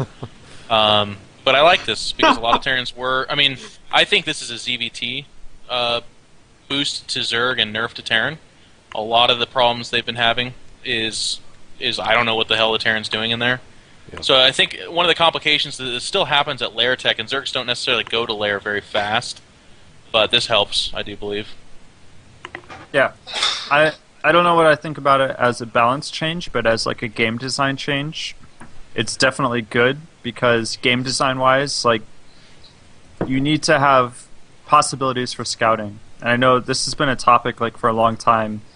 Every time Idra comes on the show, it's all about Zerg can't scout well enough, and it's been kind of true. I don't think anyone has told him to his face Zerg can scout easily. I mean, so this is a nice little change to make Zerg scouting a little better. They can't automatically scout everything, but in general, you want scouting investments to be there. That if you really want to invest the minerals, the resources, whatever, into scouting, it should be there. And the way it was with Overseers is it really wasn't worth it a lot of the time. It just wasn't a good way to play, to dump so much gas into Overseers to get your scouting. It wasn't consistently good. And now I think it'll be a little more worth it, and that's just good game design. The last change for Zerg is going to be the Ultralist build time decrease from 70 to 55. Pretty big change in terms of the amount of time taken off. But is it really going to affect? Are Ultras finally going to be built, except for the one random? Way more. I love way it. more. I mean, part of the 70 reason is forever. Yeah, 70. I mean, part of the reason it was so bad was that you don't see a whole lot of Ultralist armies leading in. It's more of a reload unit. I have my Roachling Infestor or whatever composition, and I need I lost my army, now I need to reload off my 6 bases. I've got all this money. Let's make Ultralist. But a big problem for the Zerg was it took so frickin' long to make them that it was this huge gap in time where in ZVP in particular, shields regenerate, mana goes more up, warp-ins happen 2 or 3 times, and the Ultras don't scale well against a fully developed Protoss army, or Terran for that matter. But if you have that ability to kind of, again, lean on the Protoss unit with these Ultras that you just, birthed out of your 9 hatcheries, then you do have that kind of, that key moment where the Ultras is actually pretty strong, and I think that this helps increase that chance and makes it feel more Zergy, to be honest with you. They shouldn't have a unit that takes forever to build. The Ultras should obviously be the slowest, but it shouldn't be so ridiculously slow, in my opinion. Tyler or Tosis? Yeah, I mean, now the Zerg can do an offensive attack and then build units to... If that attack fails and they can build units, it doesn't have to be all roaches, because that's what I see every single game. Units are dying during a battle and they hit their hotkey to select their hatcheries, and they build pure roaches or pure lings or something like that. Now that they can actually build something else and not... If the battle goes bad, they don't automatically lose their 2 newest bases. because they're waiting so long. And I think that if a Zerg is in a position to be able to stockpile that many minerals and gas and then go on offense, and because of the nature of their race, probably lose the battle, against a defensive Protoss or Terran, they're probably going to lose the battle. They need to be able to make a good composition without having to lose all of their shit in the meantime. So I think it's good. I like it. Dan? Yeah, they took forever to actually make, and I can't tell you how many games as Zerg that I've lost waiting on Ultras to hatch as they get up to my hatchery, and it's like you're still sitting there waiting for it because you are going to lose, like a max army versus max army. A lot of the time you'll lose your army as Zerg, but that's okay because you get to expand more and you have more drones and stuff, but you can remake your units. So it's a great change, and I really like that one. I can't wait to see Ultras actually used more. I'm sick of everyone and their brother just going Brood Lords every single time as their hive tech. Yeah. I definitely want to see some more Ultras in there because they are a really good unit if you can get them out, which is oftentimes it just takes way too long. Yeah. Well, that's the last of the patch changes. I still have NASL Season 2 groups in here and user questions, but we've been on for almost 2.5 hours now. I'm incredibly tired. I think some of these other people probably should be in the show. If not, they're insane. So we're going to save that till next week. So let's just go around here. Jeff, where can people find you? I'm going to be streaming more in Control TV now that MLG is behind us, and for some of us that's a really good thing. We'll be streaming a lot more practice, playing more games in Control TV on Twitch TV. Check me out. Commentary. Typically rock, metal music, that kind of stuff, but some Pearl Jam will come on there. Also, follow me on Twitter, EG in Control. EG Puma is on there as well. I think the more English he gets bombarded with, the faster he'll learn to speak. Easy peasy? Easy peasy, yeah. Easy peasy. We also put up some videos on our YouTube channel that are pretty funny. You guys should check them out. Interviews with Idra and myself, but also Puma, and then outtakes were actually just posted during the show. So check them out. Join in on the fun YouTube chat, or just give it a like, either one. And thanks to everyone for tuning in. I really appreciate it. Tyler, what you're eating? I'll let you finish that. Artosis, go ahead. Follow me on Twitter. I'm Artosis. I've been posting more on my YouTube, and will continue to do so. It's youtube.com/ArtosisTV. Check out thehandsomernerd.com for all your nerd shirt needs. Of course, thank you to Six Shacks, my sponsors, and I guess that's it for now. Real quick. Sponsors, Jeff? Intel SteelSeries, Monster Energy, Kingston HyperX, Inwin, Six Pool Gaming, Bigfoot Networks, everybody that makes it possible. It's really bad that I forgot. They actually pretty much create my existence, so again, it's all right, man. Send them some love. It's all right. And also, Split Reason t-shirts. We're going to be coming out with a hoodie and some other cool clothing stuff up for grabs. Saw a lot of jerseys at MLG Raleigh. Really appreciate it. Thanks, everyone, for supporting us. Tyler? Well, just follow me on Twitter. Most important things that I'm up to, I'll tweet about. That's on the overlay, right? So, Yes, Tyler Washleski. All of our Twitters are on Okay. there. Yeah. So, follow that. I'm starting my vlog now. I just post that in the blog section of teamliquid.net, but you don't need to religiously check the blog section at teamliquid.net to catch it. I'll tweet about it when I put a new one up. Other than that, I gotta give a shout out real quick. Just to I've posted my first vlog. I got so much feedback from it. A lot of PMs, a lot of replies, and just so many that I couldn't reply to everyone. But I read every single one. Everyone who sent me a PM, I read every single word, and I really appreciate it. I don't know. I assume people who sent me really long PMs thought maybe they would be one of the only ones to send me a long PM, but actually a lot of people sent me really long PMs. So it's not possible for me to have a real interaction with you. So I just want to say thanks, and I read it and I appreciate it. And I'll be doing more vlogs, so check them out. other than that, thanks to my sponsors, Team Liquid. You know, we got the Little Lap Factory, we have Razer, and I'm sponsored by Stride Gum. So thank you, sponsors. And Also, go Huck tonight, by the way. yeah, Artosis, are you Oh, yeah. casting? Yes, we are casting tonight. Really excited about that. Oh my god. Huck is getting close, man. But we're also very close to 4 Terrans in the top 4. You Don't think let it so? happen, July's Artosis. going down? July and Genius? Yeah, you know what? I think there's actually a chance Ryung can win the entire tournament. If he beats July, which is doable, his TBT I think is actually the best over here right now. So Yeah. He's Well, a bit of a sniper from what I understand. yeah, he really is, yeah. let's hope for the sake of all things awesome that there's not 4 Terrans. in the top Seriously, I'm like so rooting for July and Huck. You have no. We gotta talk about that at some point, too. State of the Game's gotta approach that. That'll be our most famous episode yet. 4. What about how there's Every too many one of Terrans? these leagues. TVT Code A finals. Yeah. Top 8 was what? Here, 5 Terrans, I'll 2 put it in the 2 notes. Protoss, 1 Zerg. That was one of our best top 8s that we've had in Coda as well. It's always just Terrans, man. Sometimes it's 8 Terrans. It's like insane. For how long do we just say Terran players are better than everybody else? I mean, There. do we still say that? I don't think that they're better. They're just there's more understanding of what to do with Terran right now. We need a Protoss like Tyler stand up and start making observers and showing people how to like destroy Terrans. Well, tune into GSL, gomtv.net. Starts in about 3 hours.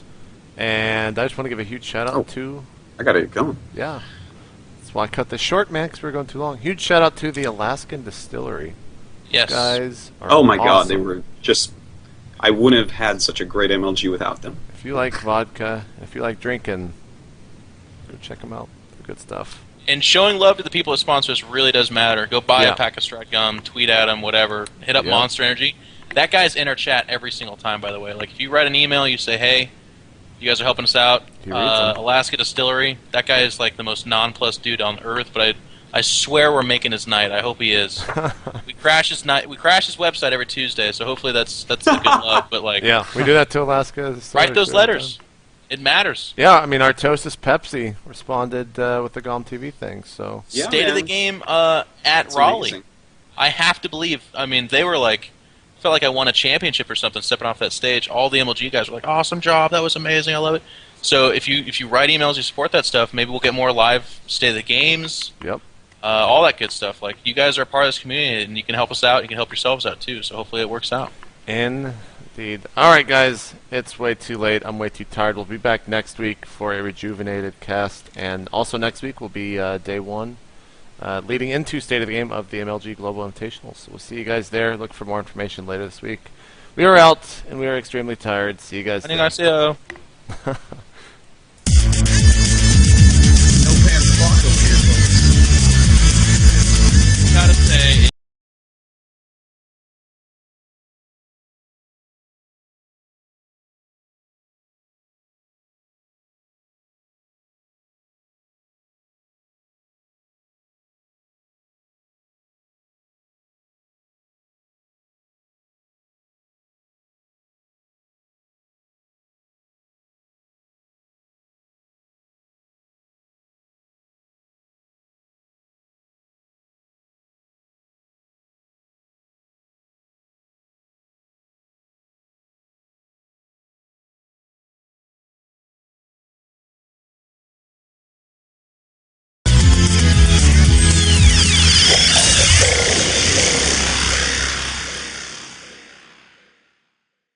Can't wait to see this game. It's I'm gonna be so actually cool. wiggling tastes. I'm Yeah. like,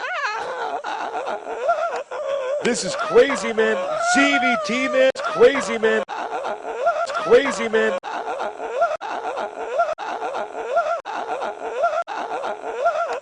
This is crazy, man. CVT, man. It's